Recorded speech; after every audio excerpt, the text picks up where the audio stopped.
This is the best of the wrap-up show. A recap and behind-the-scenes look with John High and Gary Dell'Abate. The best of the wrap-up show begins now. Hey, it's 𝗧𝗵𝗲 𝗛𝗏, and on Monday's wrap-up show, we discussed Richard Christie's wedding. Who's coming? Not Robin, not Gary, not Fred, and maybe Howard. We discussed it, and we also discussed the fact that I may get a little crazy. Will I? Check it out. And now joining us is the man whose wedding is causing great controversy and angst all throughout the hallways of the Stern bullpen, and that would be the only Richard Christie. Well, it's funny how everybody always says that when you're planning a wedding, you're supposed to be stressed out and filled with angst, but I'm not. Howard is more than me. Were you going to go in today if Howard didn't call you in? Because it sounded to me like he was debating what to do, what not to do. He was almost looking for you to come in and say, hey, it's okay if you don't come. Yeah, I mean, it's his decision. I'm not going to, tell him either way, because whatever he wants to do, I'm fine with. Like people were saying, I didn't go to Jason's wedding, and that was my decision because I had something to do. So if Howard Do you regret that, by the way, now that you're having your own wedding? No, not really. That was an awesome concert. Well, yeah. Sorry, Jason, but you should clarify what you chose to do, because it's not like, instead of going to Jason's wedding, for people who don't know. I went to see my favorite band, 𝗏𝗏 in Los Angeles. But how many? What you saw them how many nights in a row? Well, I saw them 4 nights in a row in New York and then 4 nights in L.A. Right, so you could have skipped a night. Yeah, but it was my favorite album. They played it in full the night Jason got married. Can anybody here name a 𝗏𝗏 album? I know you can't. Can anybody else? But that's why I don't like mainstream stuff. I like stuff that, niche stuff. Does it bother you that, you heard why Robin's not going? Fred's not going because he doesn't go to any of these things. Mm-hmm. And Gary said he's going to be in the Outer Banks, and Howard is struggling because he wanted to make plans with friends I guess they hadn't seen in a long time. I don't know. That was sort of the explanation I heard. But does it hurt if you know that he could be there and he doesn't come? No, honestly, no. I mean, my main thing, and this is what I've said all along, I want my fiance to be happy. I want her to have the perfect day, and that's the most important thing. So even if I was hurt by Howard not coming, to me, my feelings don't even matter about this wedding. I want her to have the perfect day and her to be happy. And I think what's most important for her is that her family and that her close friends are there, and they will be. And I think she's going to be so excited about that. And whoever wants to come, they can come. If you got plans, it's fine. How important is the wedding day to you, though? Very important. I mean, I just, I'm with the most awesome person in the world, and I'm really lucky to have found somebody that I love this much. And then your really wife's going to be there, too, because I think you were talking about Sal. Sal, yeah. Sal's my best man. So is he? Yeah. Is Sal going to be your best man? Yeah. Oh, God.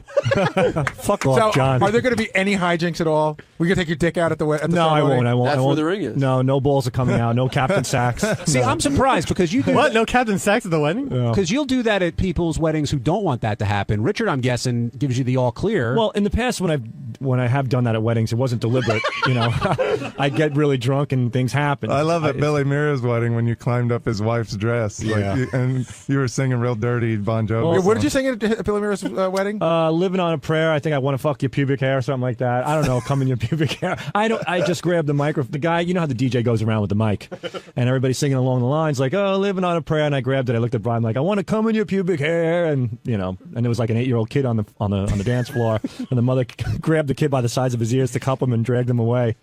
But again, it wasn't, it was, good old-fashioned alcohol. Is it going to be a first dance for Richard and his wife, and then one for you and Richard? Whatever he wants. I know you two are going to dance together. I know that's inevitable. That'll happen, I'm sure. I said the only thing separating me and Kristen is pretty much the dress. I mean, that's the only difference. Well, and a vagina. Well, do you think even that's up for discussion? Whether that's what's separating you. Put some hair around my asshole. Richard will go to town. Do you think Howard should go to the wedding? Do I think he should go to the wedding? I think he should do whatever he wants.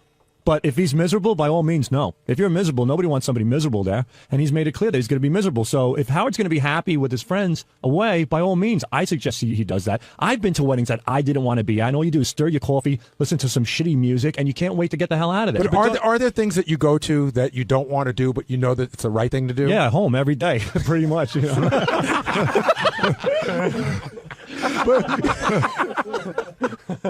But you He do, stirs you know, his coffee at home every day. yeah, I do. Yeah.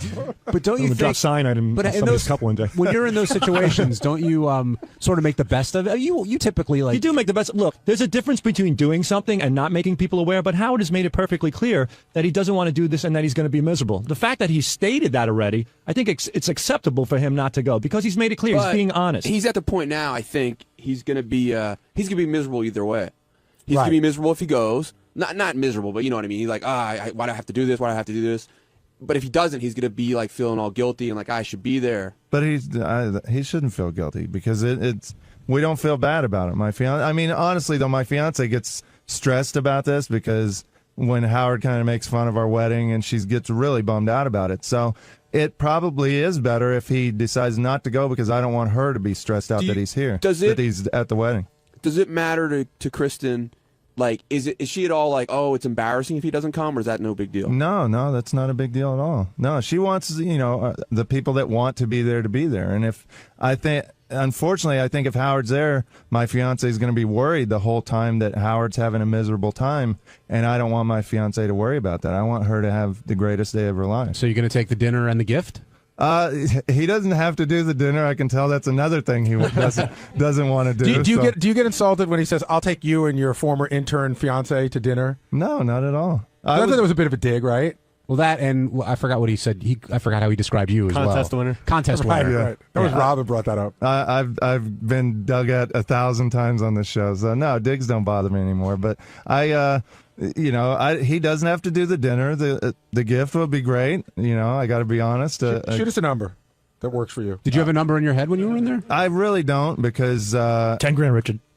That's fun. That's great. I mean, you have a number in your head, I'm sure, over there. Oh, I do. Hey, Rick, I will tell you that when I got married, Howard did the same thing on the air about what should we give you, what should we give you, and several friends of mine called me and said you should thank Howard because he talked about it on the air about whatever it was going to give. The guy said I know for me he drove up my price. He set the bar. He set the bar, and a lot of people said well they went higher because they heard what Howard was talking about. Yeah, when Howard said today, he goes, if I do a 10, I'm going to give you $200. I was like, shit. I wanted to bring up something as well. I love the Richard style for this wedding. It's not the traditional wedding. Like he's doing something that I've never seen before. What's that? And I wanted to get your opinion on how you think Howard would feel about it. He's not doing assigned seating. It's just sit at any table that you like for the dinner. And I was like, wow, because, that's a pretty big thing. Well, everybody said that's one of the most stressful things about a wedding is deciding. Putting it together. Yeah. Yes, we're like, well, then let's just avoid that and people can sit where they want. But there's also a reason why you do that because then it's just bedlam. So Howard shows up, sits down. Right. So I want to get your opinion on 173 people immediately go over. Here's what I have in my mind. Aunt Gladys from Missouri just walks over to Howard, doesn't know who he is. Goes, Scott the engineer. Anybody sitting here? Yucko might sit next to Howard. Oh, might. Howard knows Yucko's going to be there. He might not go at all. Yeah. It will be interesting to see who sits next to who and who gets avoided from our show, certainly. Ronnie, what do you want to say? I just came in real quick to say I am going to the wedding. I could have been in Indianapolis, but I'd rather go to his wedding because I am preparing a speech you'll never forget. Thank you, Ronnie. Is it going to be like the one you gave at Bubba's wedding? I thought you retired from these speeches. I don't know. We'll see. At his wedding, he just looks retired. At his wedding, I might reconsider. I told Ronnie, I said, Sal's going to be my best man, and Ronnie's going to be my best old man. But, the speech is in the works. You think Howard should go? He doesn't go to anybody else's, really, so I don't know. No, you're not answering my question. If he's not doing anything, he should go. In the mic. I'm talking in the mic. Well, stand up and talk. Lower the mic. Oh, don't you start with me because he had all kinds of ideas that I should make a speech with him. No, you said, you go, you're making the speech, I'm making the speech. So I go, well, then maybe we could do it together. No, but you came up with the idea I should do the best man speech. I said you could tackle me and take over. No, your that's speech not would what you be better. said. Oh, don't lie. I said you could tackle Why do me. you lie in front of everybody for? I can see Sal doing a real thoughtful, nice speech. That's and how. I know I want to do a thoughtful speech. Yeah, Believe but it or after not, a few I do. drinks, he won't. The thoughtfulness will go right out the window. Well, that's when you take over. Well, we'll have him do it early then. It sounds like Sal's going to toe the line here. No, I don't believe that from I'm me. having such a dilemma because when I'm thinking about this speech and a lot of funny things come to mind. Here's what's going to happen. I know they're too exactly how over it the goes. top. I know how it goes. Sal's on his best behavior, but then he gets there that day and he drinks because he's having a good time. Sure. But that's not the worst part. The drinking isn't the worst part. The worst part is he gets alone with his thoughts and he goes, I know that Richard's a good friend and I should behave, but I think people expect me to be funny. It's gotta and I deliver. don't want to disappoint. He's gotta entertain. Then he drinks a couple more. Especially if Howard shows up. No Yeah, way. Entertainer Sal. I'm come making out. it perfectly clear right now. That's what I'm going to do to him because that's what Spice Boy did to me at Bubba's wedding. Yeah, but you being there and doing it is a little different than Howard being there and doing it, because you said Howard egged you on at Jason's wedding. Howard did. I mean, I was Howard's dancing bear at Jason's wedding. We were writing stuff in his book and drawing pictures of Gary. And Everything but paying shots. attention to your wife. Everything but that. You know, Howard told me taking my dick and smacking in Robin's pumpkin soup for fun. And, you know, it even got to the point where Beth was like, Sal, don't do it. Don't. And she was like, even saying to Howard, cut it out already. And you know, so no, I'm making it perfectly clear. Does it ever dawn on you go, you know what, Howard, I had a lot of fun, but I got to go hang out with my wife. I'm going to sit down and enjoy the wedding. Absolutely not. I'm with her for the long haul. I mean, you know, we're going to share a cemetery plot together. If I got a chance to smack my dick into some soup, by all means, I'm going to do it. Honey, I could go to a wedding with you any day. I can only put my cock in Robin's soup once. But I'm making it perfectly clear that it will be a sincere speech. There will be nothing crazy, wacky, over the top. And, you know, and that's How it. come you can't look him in the eye when you say that? I can look at him in the eye. Okay, does that include, so you give the speech and that's sincere. Is there a possibility you might grab the mic at other times for some hijinks? Let's say Ronnie grabs the mic and there's a song going on. Don't bring Ronnie into it. Well, let's say hypothetically there's songs going around and stuff. Yeah, but I will never be over the top and offend anybody because I love Kristen just as much as I love Richard. But see, the thing is, I think when you've done these things in the past, you didn't think you were offending anyone until someone told you. Yeah, it took 6 years of the show to, you know, pretty much hammer it into And there's my also skull. a part of you that I think can't help yourself. Right. I think so too, and I have to watch myself. Maybe I'll have like 6 Kettle Ones instead of. But does 7 or 8. Richard even worry about? Is Kristen worried about anyone being over the top? No, not at all. So because we hang out with we hang out with Ronnie, we hang out with Sal, we hang out with High Pitch Mike, and they're all our friends. So we know how they are, and we're fine with that. Hey, it's Gary 𝗏𝗏. On Tuesday's wrap-up show, talked to Benji about being late from coming back into the studio after a break, which Howard noticed. Also, I was pretty pissed off that Sal had bypassed me to go into the studio and sort of fucked up the flow of the show. And a listener called in and said, Gary, man, you sound angry today. And I was really pissed off because the guys weren't doing what they were supposed to be doing. So check it out and see how pissed off I actually was. Benji can't get back into the studio after a commercial. And Benji, today, did you have like a medical appointment out in the halls, or were those guys here to shoot something for Howard TV? Can you explain what was going on? Yeah, the doctor, Dr. Jonathan Gordon, and his... You don't have to name him every plug time. him. and his hot assistant, Carly. I just said don't fucking plug him. Oh, okay. Well, don't... In other words, I said Carly and Dr. Gordon. We don't need names. Sorry. Just tell us a story. Okay. Why were they here? Yeah, I'd like to know. No, because I'm sort of... This goes to the next thing on the list, which is Sal bypassing me, which I'm sort of irritated that all the shit's going on that I'm unaware of that makes me look really bad to Howard. All right, I'm sorry. That included. So why did you need to be out there today? The doctor was here. They were doing a behind-the-scenes interview with him for the show, right? For the TV show. And just while he was here, there were some things I wanted to ask him about real quick about my ankle. But it looked like you were doing shtick for TV. Okay. But well, I'm asking you the question, because if there are questions you needed to ask him, it's different than you're doing shtick for TV. No, I was concerned. Like I asked him if it doesn't hurt too much, is it a bad idea to walk around as much as I want, or should I try to keep it completely immobile?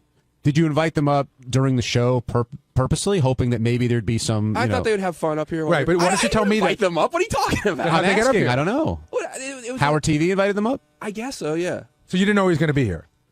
Well, when they did an interview with me yesterday, they said, "Oh, we're doing an interview with him tomorrow." All right. So Again, you can't get a straight answer out of Wait, Benji. wait. Did I it's very answer? simple. Did you know he was coming up today? I happen to know. Yeah. Okay. Did you know he was coming up in the morning? I happen to know that. Yeah. Okay, great. That's what. How did you find that out? How did you know? Oh, I know. I didn't know it was going to be in the morning. I found that out this morning. I found out that yesterday they told me when they were doing the interviews. Wait, what am I not answering, Gary? You just get. It's like yes, no. I found out. It's all roundabout. I'm just asking a straight answer. When did you figure out they were coming in this morning? I think this morning I was told that. Who were you told by? Definitely yesterday. They told me the doctor was coming up today. Who's they? People who work for the TV show. Okay, so Howard TV scheduled them to come up here today. As far as I know, yes. Okay. Let's get someone from Howard TV down here so we can clarify. But another thing I noticed today, and I hope your ankle's getting better, I saw you had the boot off, you had it on. Were you doing some kind of physical therapy I wanted to thing? show the doctor. The blood has moved up my leg. There's like a big blood spot, and I didn't know if that was safe. I was concerned about that. All right. We'll get to J.J. Abrams later in our show, but Gary, since you touched on it, we should talk about you being bypassed. So, I mean, there's this issue with Benji, and we'll get to the root of it and see where it all came from. But really? You get to the root of it? Well, we'll try. But with Sal, Howard was talking about how his favorite room in this entire place is Sal and Richard's office. And it's because that's where they do the phony phone calls, and they love going in there for prank calls, and Howard really gets a kick out of it, and he was reminiscing. And then all of a sudden, Sal pops up on the mic to play a prank that Howard loves. I was livid the second I heard Sal in the studio doing that. Why? Livid. Because there was no urgency. You know, it wasn't as if, Howard, I just got this phone call, or I just did this phony phone call about Anthony Weiner. It's so good you have to hear it, which that isn't even urgent. So Sal knows. He knows he's supposed to come to me, and he walks in, he plays it. You know, now had Sal come to me, I would have said, let me hear the call. You know what? I'll play it for Howard during the break. I don't have to play it for him. But and he would have gone, but he's talking about it right now. I got it, Sal. But you know what? He's riffing on some other stuff. Let's wait till the break to play him this call. And I called Sal into my office afterwards, alone without cameras. We did the one in front of the cameras. And then without cameras, and I said, you know what? You make me look bad. I said, I'm really, like, I'm not a hard ass to you. I don't yell at you. I don't give you a lot of shit. You make it look to Howard like I have no control of the office. Why do people bypass you? You had Sal, you had whatever this Howard TV thing is. Clearly, you weren't. Well, that's different. The Howard TV thing, they do their own thing. That they're fine to shoot their own stuff. Benji going there is a different thing. The Howard TV can do whatever they want. All right, Ganji, it doesn't have to affect us. Did you invite them up here? No. So what happened was Benji's doctor we needed to do an interview with for the behind the scenes show. He's got limited time, so we needed to. Usually we try to do stuff in the afternoon. He needed to come up at this time. Got it. We use the green room to do our interviews. So. Yes, we booked him to come up at that time to do that. I think Benji knew he was coming up and decided to come out to say hi.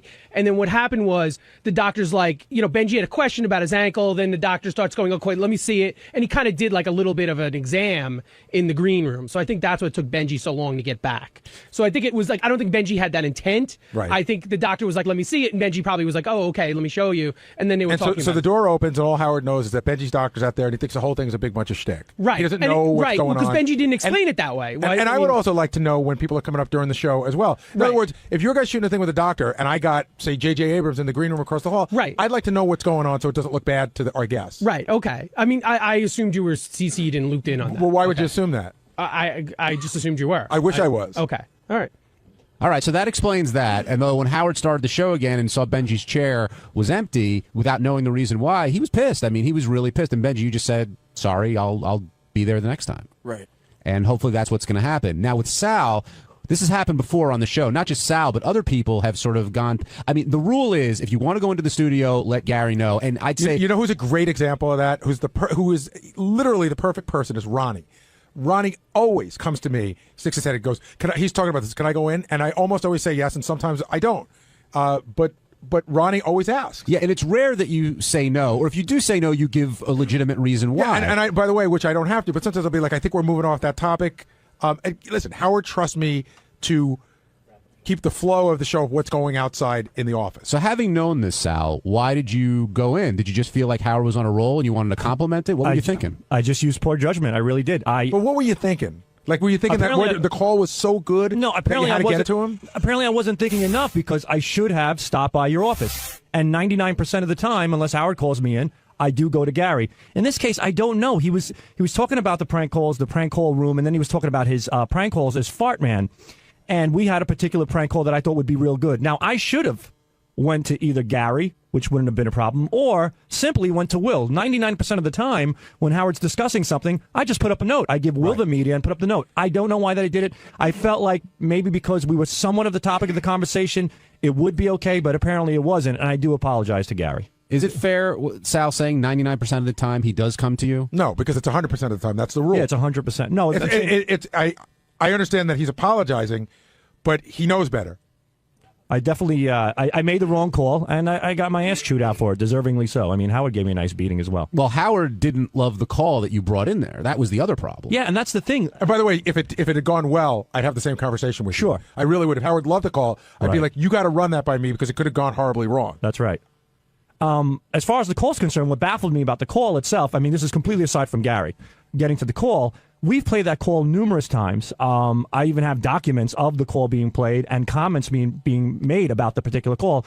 But again, people change, times change, attitudes change, things change. And that's my job. And my job is to decide. Gary could have filtered that out. Right. So. And if I made a mistake, again, I'll always take the bullet if Howard says, why didn't you tell me about that? Hey, Howard, it was my decision. Yeah. But it's got to be my decision. It also seemed like Howard was in a real flow talking about the prank calls and where he was going. And when you get in his line of sight, you better have something great if you're going to interrupt you're like him. A fly going right up his nostril. I mean, it's just bad news. And that's what I was. I was that gnat.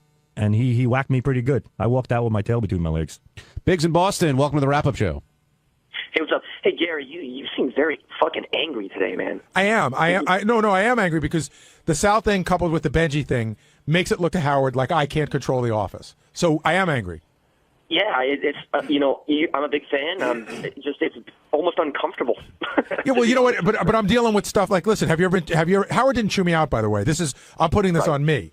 But have you ever done something where you know your boss just thinks you can't handle your job and you feel like shit about it? That's how I'm feeling, and I'm feeling that I feel like I don't have control. So yeah, I'm pissed.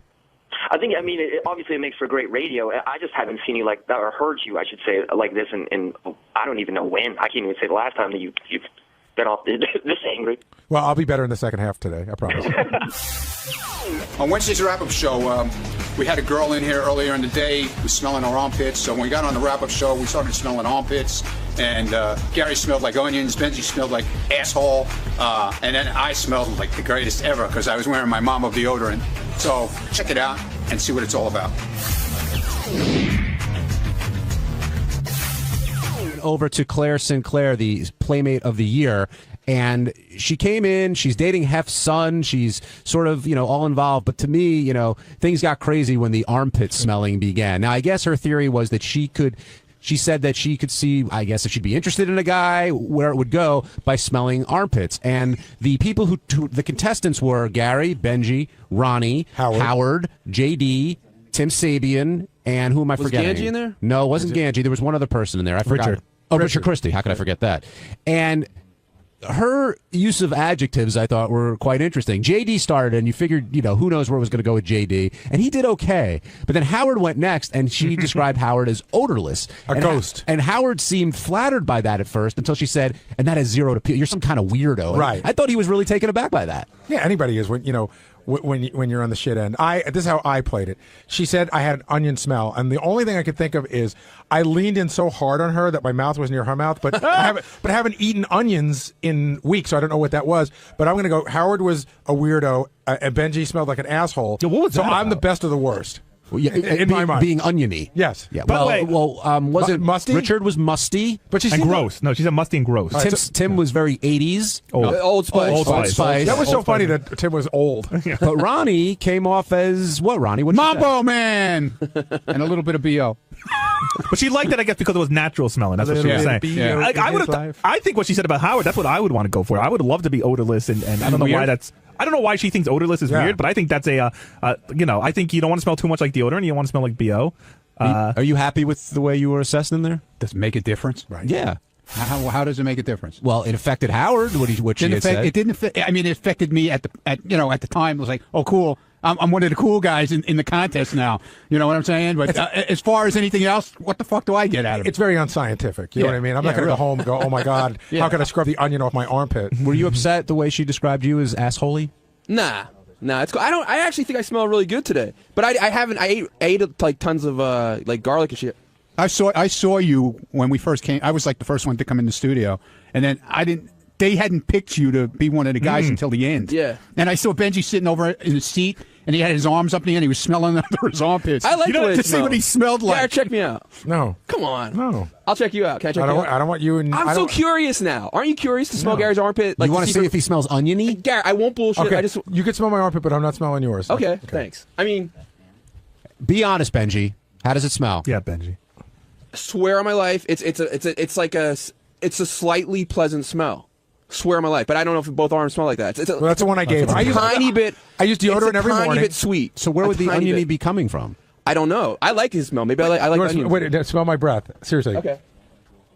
Oh, they almost you think that's oniony? Your breath is not 100% fresh, right, but it's not bad. Right. But your armpit smells better. Yes. Your onion armpits are one thing, but how do your armpits smell like shit? I'm way more. Like she's not fucking around. She took like a step back when she smelled your armpits. How could your armpits smell that bad? Especially after we learned that Richard Christie was willing to stick his finger in his ass and wipe his armpits. Well, actually, Richard's stuck it in his ass, put it in my armpit. It was really weird because Richard really came and asked me that. I'm like, I don't think that's a great idea.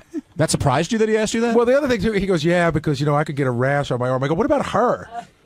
Yeah, well, I don't think that. Garrett, come on, smell my armpit. Come on, Teddy will smell it. Teddy's, all right, he's not doing anything. I love how Howard. No, I mean, he's not on the board. I love how Howard tried to turn on me though right away when she said. Hold on.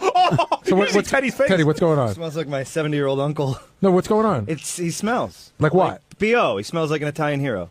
Thanks. But it's good. I don't know. It's musty. What's funny, Stallone? You've got the look of disgust on Teddy's face, coupled with the look of pride on Benji's face. But Ronnie, what were you just going to say? You know, she said I was okay, and that I was in contention to be one of her fuckies. You know, if she would, you know, because I smelled the way I smelled.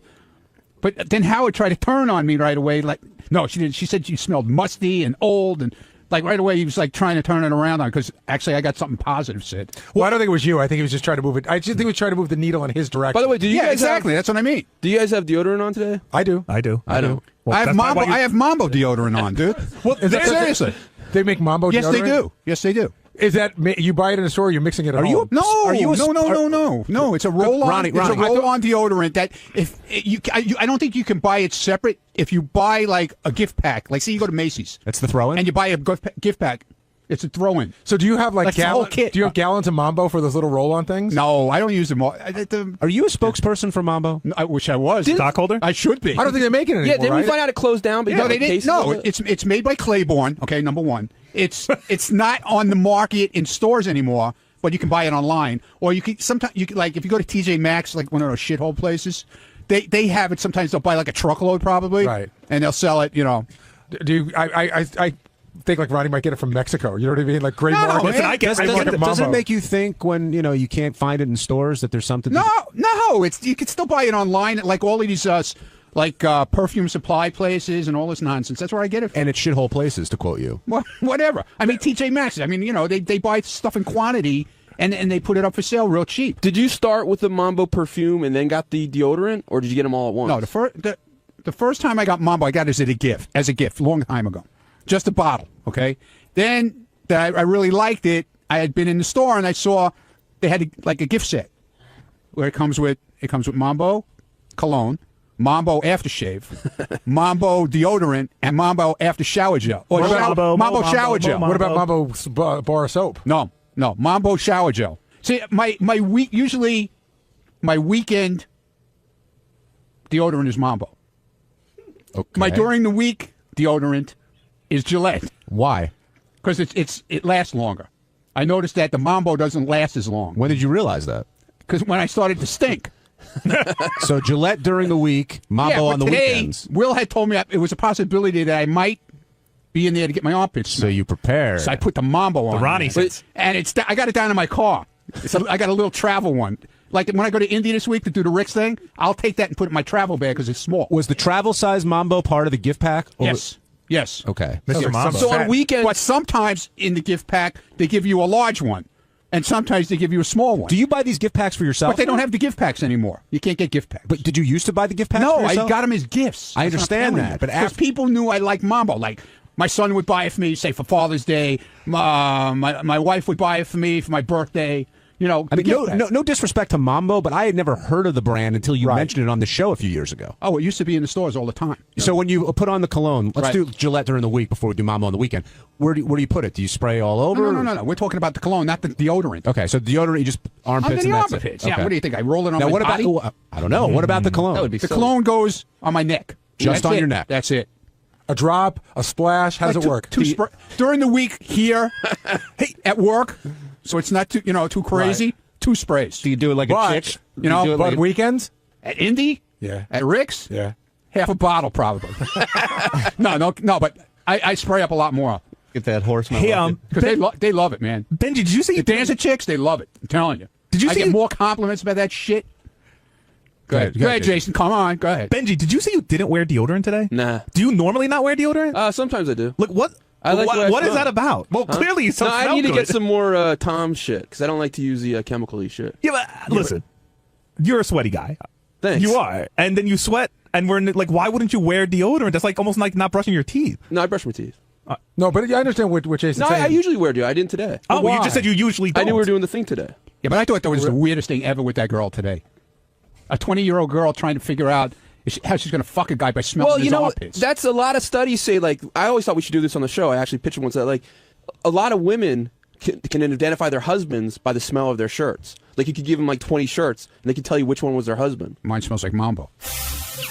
On Thursday's wrap-up show, we talked about the message that Sal left for Gary about being sick and how it sounded a little bit shady, and then Howard called Sal shady on the show, and that really ticked him off. So we heard Sal explain himself in only the way that Sal can, and you can draw your own conclusions from that.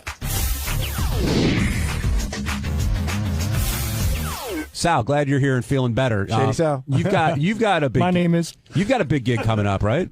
Yeah, this Saturday night in Hollywood. And you guys are just showing up, basically. Don't get Jason. That's Coughing what up mayonnaise. Langford said in the news that you guys are showing up, doing like a meet and greet kind of thing. We're doing a meet and greet, but Club Bordeaux was rented out from Clean Box Entertainment. If you go to Clean Box where you purchase your tickets, we make it perfectly clear, not to mislead anybody, that it's not a comedy show. It's a meet and greet event. Now, you do sound a little bit, like your throat sounds a little bit hoarse. What was wrong? Like, did you get like a 24-hour bug or something? I think it was like 36 hours because once 6 o'clock hit in, I couldn't get out of bed.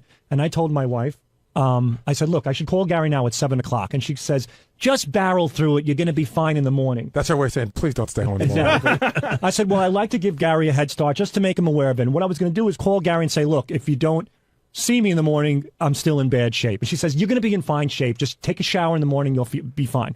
I called up my doctor. He told me what to do. Take lots of Advil, drink lots of liquids, and just lay in bed and just fight off the bug. And that's what I did. I got up in the morning, hopped in the shower, got out. I was real woozy, and I called Gary at that time. And I thought it was my responsibility because Gary's made it clear to me. Look, get in touch with me. Oh no, there's nothing wrong with calling me. Oh no, and I thought I used good judgment into thoroughly explaining it. Did I over-explain it? Maybe in Howard's eyes.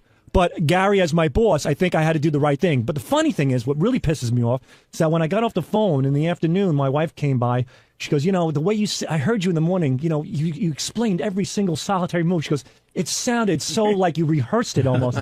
And I go, you know what? You don't know how the show works. I intentionally did that to make him aware of the state I was in. I think when you got to the part about how you had to call Brian Phelan, I don't know why. I think that was completely unnecessary. I got up. I took agree a shower. I agree with you there. After hearing an explanation like that, do you think Sal is sick at that point? No, I don't doubt that he was sick, but I think that no matter how sick you are, you need to. People always feel the need to make themselves sound sicker, so that you really can convince your bosses why you're not coming in. Now, Sal, what after the over explanation, according to Howard, I mean, you sort of laughed that off, but then he said that you're awfully shady and something triggered in you. Yeah, because that's wrong. I mean, don't call me. I wasn't shady. Well, hold on. What does shady mean to you? Yeah, because you've been called a lot of things. And did you think it was racial? No. By the way, coming from the guy that calls you a pedophile every other week. But I don't call John a pedophile. When you hear the word shady, what does that conjure up in your head? Children call him a pedophile. What does that conjure up in your head? Sal, that's shady.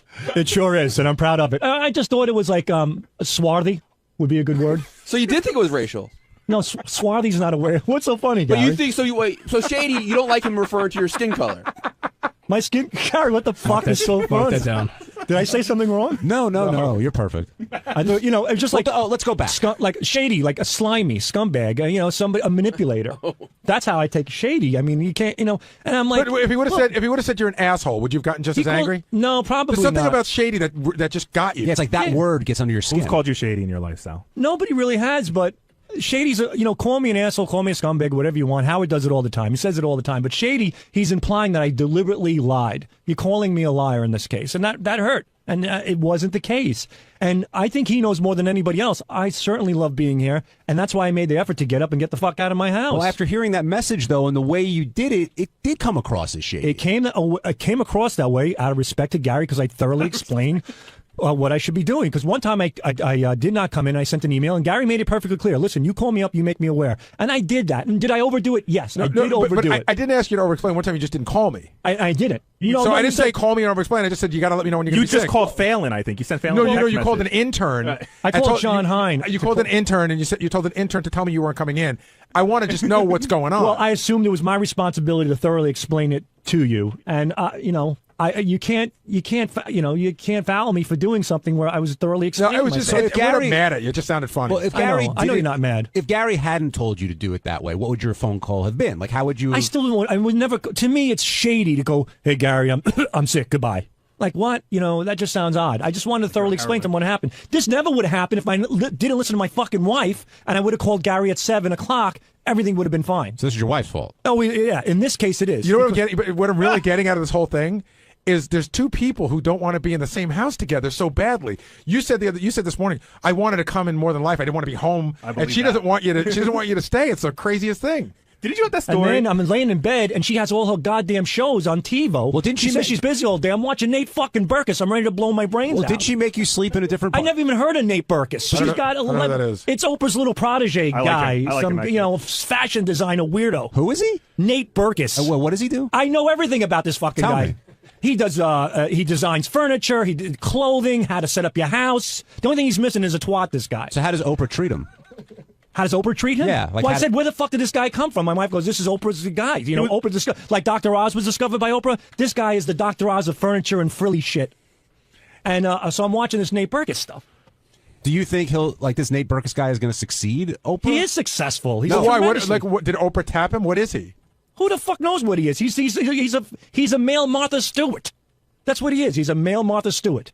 So how is he going to become the next Oprah then? I'm confused. No, Oprah tapped into this guy. He's kind of like, he's very successful, and apparently what he does, women love him. He's like the male Martha Stewart. He has this stupid show that catered to these fat soccer moms that are sitting around picking their twats all day, and he talks about rearranging your furniture and your clothing and how you should look and how you should groom yourself. Just a bunch of garbage. Anyway, I'm subjected to this during the day. Believe me, I'd much rather be here having fun and doing my work than being home. I didn't want to be home. But my wife always says, barrel through it, barrel through it. Well, let me tell you something. Last time she told me to barrel through it, I had swollen lymph nodes and 103 fever, and the doctor said she was crazy. Sal told a great story on the air a couple of winters ago. Didn't your wife one time, because she didn't want you at home, dug out your driveway like She 18, shoveled- 18 feet of snow just so you could go to work? My car didn't start, and she shoveled it out for me. I thought you said today, Sal. I thought you said today that she made you sleep in a different part of the house or something. No. I slept this time. Last time when I didn't throw up. If I would have thrown up, forget it. I would have been upstairs quarantined. That's what she opens the door and she rolls a Gatorade bottle and shuts the door. That's the most ridiculous thing. Sal's wife is a big germphobe. Yes, I know. You've heard the stories about how he threw out the garbage one night. He came back to bed and he was infected, so she had to take the sheets off. She takes my son Antonio out of the room. He has to sleep with Aiden and Aaron. Antonio's room's quarantined. The window's got to be cracked, even if I'm freezing to death with the chills, because the germs will circulate and go down the stairs and hurt everybody. So I have to sleep with the window cracked. She opens the door, she takes Gatorade, and she rolls it towards the bed and slams it. And she throws did she throw a box of toilet paper or Kleenex in there? Well, everything that I need. It's like a prisoner getting, bread and water. I don't know why I never noticed this before. Antonio, Aiden, and Aaron. 3 A's. If you had a girl, would it be an A, like Anastasia or something? Maybe. And I'm asshole. No, but is there a reason for the A thing? It started off with Antonio because I have to name it. I named him after my dad, and then she wanted to go Irish, so we went with Aiden, and then Aaron, which is Jewish. I don't know where that came from. When you were looking for the third, because she spends money like Elvis Aaron Presley. and I feel like the beaten down husband. So, but when you went for the third name, did you only look at A names? No, I looked at names that kept her quiet. Like, sure, this will work. Fine, let's Sal go hates with to it. read. He didn't make it through the H chapter. I didn't get to B and C. And they're all going to go to Adelphi. So when you're sick, how do you get out of quarantine? Because you don't know necessarily you're 100% better. Well, in this case, she sleeps under the covers. She brought me a comforter from the closet that I have to roll myself up and cocoon myself on top of the covers because I might contaminate the inside of the bed. So I was rolled up in that way, and that was fine. I was okay with that because sometimes I go to sleep that way as well. She didn't get sick, whatever. I had this bug. I didn't throw up. It didn't freak her out that much. But she said barrel through, and I did. I woke up in the morning. I called Gary, and that's how it happened. Joe in Carolina, you're on the wrap-up show. Hey, guys, did anybody else catch this? Sal, you are a little shady, buddy, because you said during the show that you did throw up. And just now you just got him. I never said I throw up. I was nauseous, but I never threw up. That's not what you said. In the message, did you say you threw up? Not that I remember. I did not throw up. Because now I'm thinking about the message. I think you said you did throw up. I got very nauseous. Dude. If I said, all right, fine. If I said I threw up, fine. But the point is, I don't think I did, but I said I was nauseous. Who gives a shit? It was close enough. I didn't eat and I was nauseous. If you threw up and said you didn't, is that shady? It could be, but I think it's just my frame of mind where I was. I could have thought about throwing up. All right, sounds shady to me.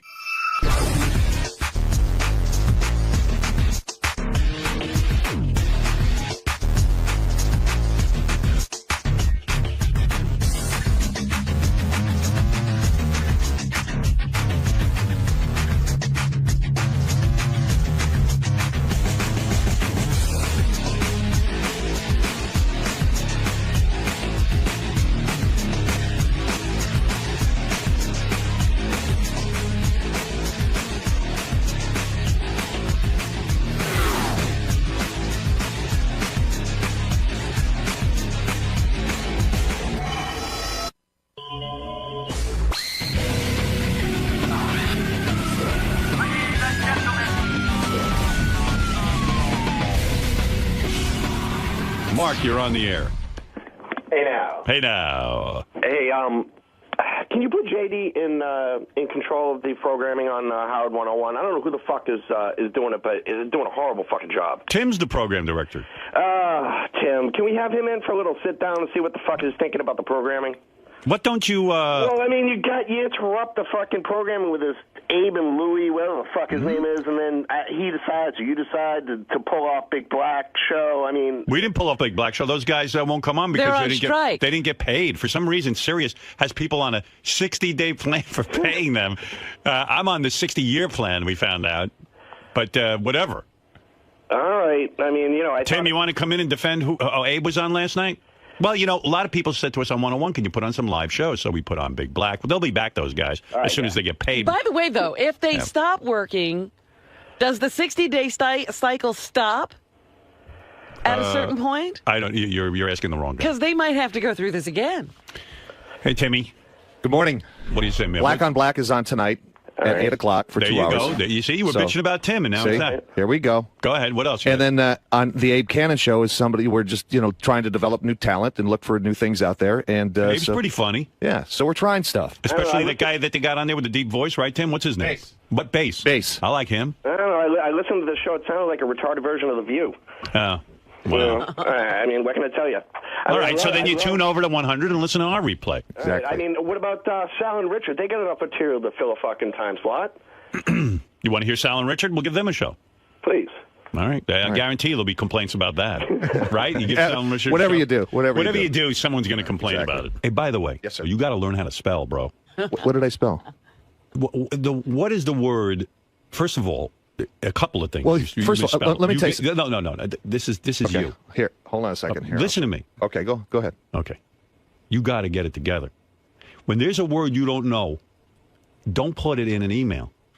You understand? Okay, which word was Sometimes you got to choose another word. He goes, in the past, PASSED. Uh-oh. Right. Oh. Now listen.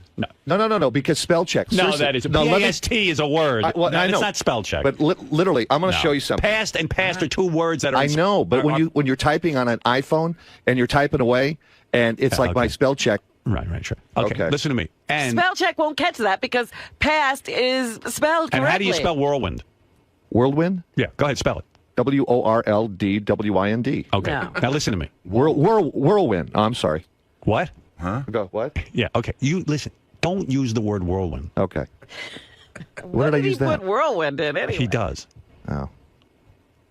Listen Why to are me. you Okay, I'm listening. You're a bright guy. You're one of the best programmers I know. Thank you. But some words, when I don't know a word, I don't put it in a written My note. head goes too fast. Whirlwind. World, W-H-I-R-L. W-H-I-R-L. World. Right. It's not Okay. world. Whirl. I know. Okay, whirl No, round. you don't. Yes, World and whirl are two different words. Got it. Sorry. Yes, sir. Okay, I'm going to go worried back. about. No, don't you go anywhere. Okay. I'm going back to my thesaurus and my dictionary. Listen, Tim is not alone. There's a lot of people out there, myself included. I know, and spell check also. No, that is not spell check. Well, no. That has nothing to do with spell check. I want to show you an example. I know when it's spell check. I know all about that. Okay. Come back here. Where are you going? No, I gotta go. I'm not done with you. I got things What am I going to do? Get over here. I got things to do. Come here. Where's he doing? You better run out and study spelling. He always carries on with that spell check. Spell check is not going to catch a word that's spelled correctly. I love Tim. Actually, I'm very upset today. Did you hear about Clarence Clemens? He had a stroke. I love Clarence. Too bad. Yeah, good dude. Really, every time he came in here, it was great. But, and when he would fawn over you, it was the greatest because you go, oh, thank you. You know when a chick's not into you and you're like, I want you to call me when you're in the tub. And you're like, thank you. You know, face of an angel. Thank you very much. You know. I love to cook. Oh, we'll have to make that happen in the year 2057. Poor guy never even got to cook for you. Rob's probably tearing off in our car. He almost ran out of the room. But, yeah, he had been in failing health for a while. Yeah, he's been having some trouble. They were saying last year, I guess it was, that would be his last year touring with the E Street Band. He used to sit most of the concert on stage. He had 2 hip replacements and all kinds of things were going on. So they said he had a stroke, and I don't know what that means, but... What do you mean I don't know what that means? I mean, I don't know if it was mild or very, very intense stroke. You know, there's all varying degrees. Well, they said he was seriously ill. Well, that sounds like in a coma kind of thing, right? I mean, I don't know. Just says that it had a big effect. Oh. And we don't know what the long term of it is at this Great point. guy. Robin's so cold that she would just be like, now you're a vegetable. I love vegetables. All right, I'll marry you. Poor Clarence. That sucks. Getting old and like something like that happening just blows. You know why? Because now he's at the mercy of like everyone, like the hospital. And Yeah, your life is turned over and put in the hands of everyone. other people. I hope he's okay. I once saw a movie, a guy had a stroke. All he could do is blink one eye. Everything else, he was fucking frozen. And he wrote a whole book blinking his eye. Did you see this movie? You told me about that Holy movie. I said, why mackerel. would I want to go see that? You know what? If you feel like hanging yourself and you're just not depressed enough, just watch this movie. I don't know why people watch depressing things This like movie, that. this guy had a great life. He's hanging out. He's got a girlfriend. He's got a sports car. He's got everything going for him. He's got a young kid, blah, blah, blah. Driving along. Oh, I don't feel so good. Boom. Next thing you know, he's in the hospital. All he can do is blink one eye. Everything else is completely shut down. Yeah. He can think complete thoughts. His mind is intact. Mind is racing along. Yeah, but all he can do is blink one eye. And he's all freaked out and everything, and he's locked. He can't talk. He can't do anything. Can't tell anybody anything. If he's got an itch, he can't even scratch it. I know. So he starts blinking, and they say to him, okay, blink once for letter A, blink twice for the letter B, and so on and so forth. Z, of course, is Oh my 26 God, 26 blinks. Yeah. Forget it. Now, this guy, so he decides to write a book. By the way, the book had I don't think it had any Z's in it. As far as I can remember. The word zebra didn't appear. Yeah, he just stuck with the first 7 letters. He changed it to striped horse. But this guy starts blinking. And can now imagine the tedious. Like, okay, the first word. And. Or the. Here we go. Here's T. T already is, way up there. All right, let's go now. H. E. Oh, thank God for E. Wait a second. I think I made a mistake. How do I take that back? Where's my spell check? Can you imagine this guy? He's blinking away, and it gives him purpose, Well, what else is he going to do? He's laying there all day. Might as well blink. Blink a book. I think if he smacks his head into the wall, it means go back and delete a letter. I mean, I said, I don't even know how he's doing this. And this woman, these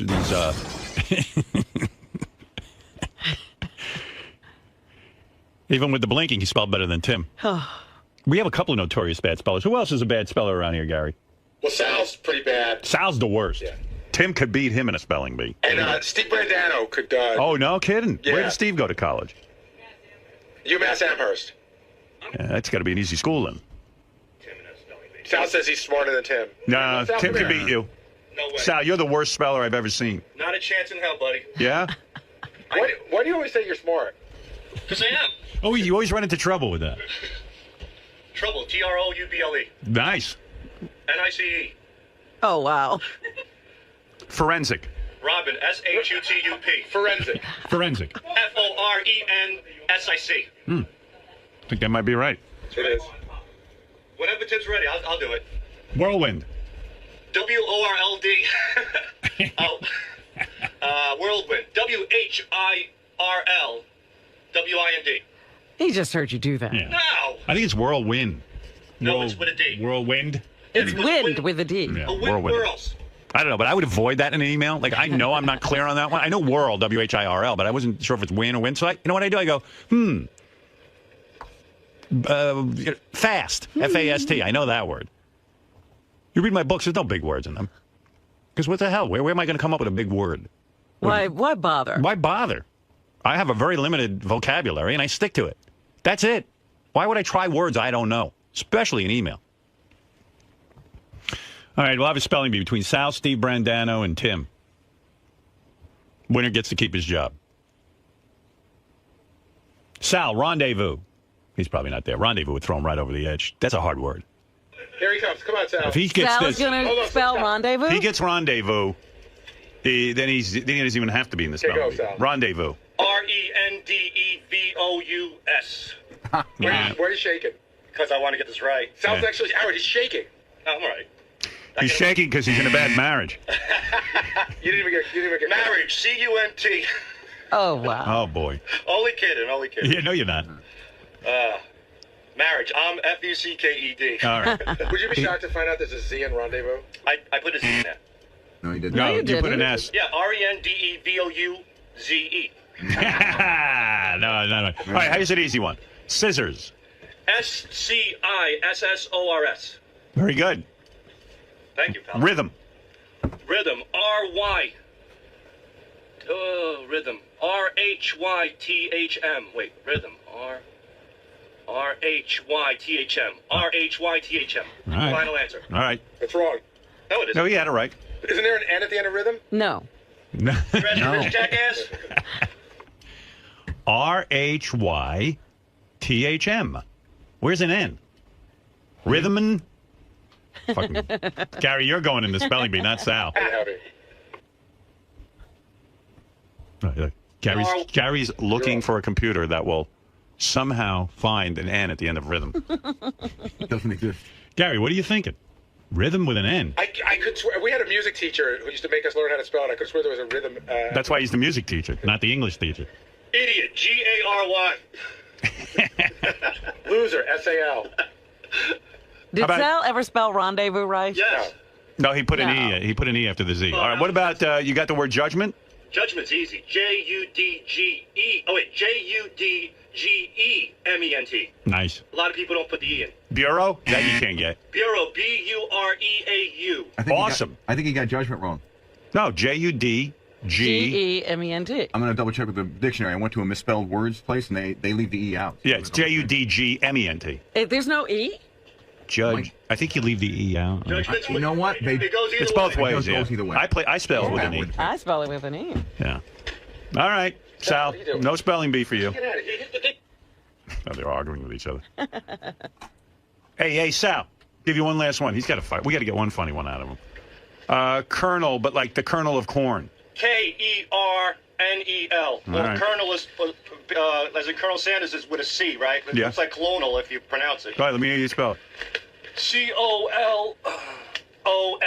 All right, an extra O, but pretty close. Yeah. Close enough. There you go. I think he spelled colonel. I think.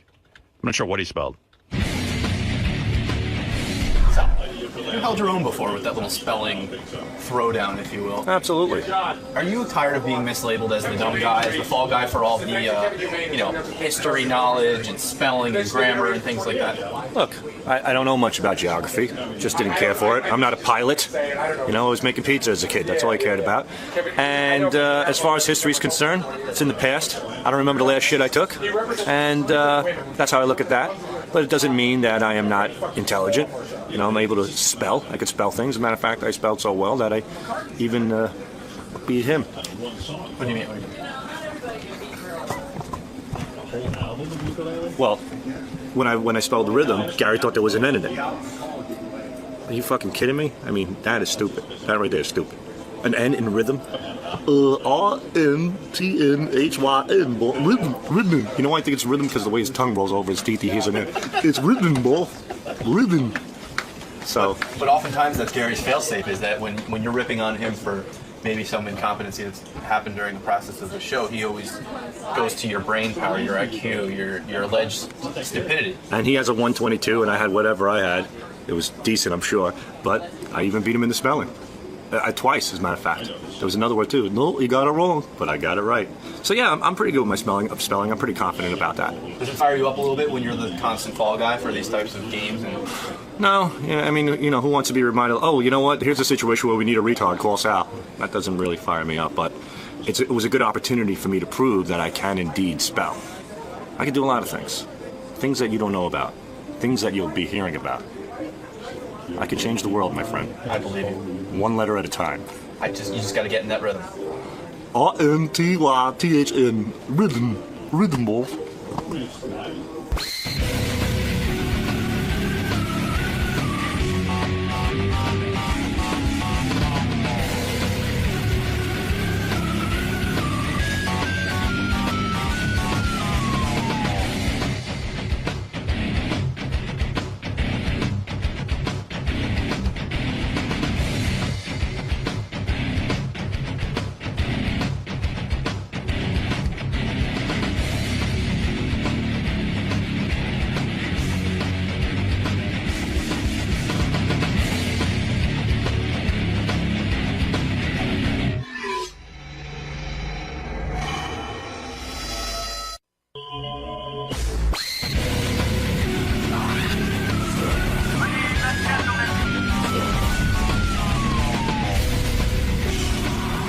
J.J. Abrams is coming in, the great film director who has a new movie out called Super 8. Super 8. Super 8, getting very, very good reviews and, whatever.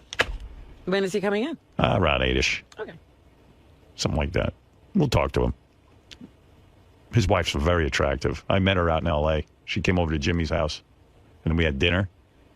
You and his wife? Yeah. I said, do you mind if I go to dinner with your wife and not you? But an extremely attractive woman. Really? Yes. Why are you saying that? Like, he doesn't deserve her? He absolutely doesn't deserve her. Look at him.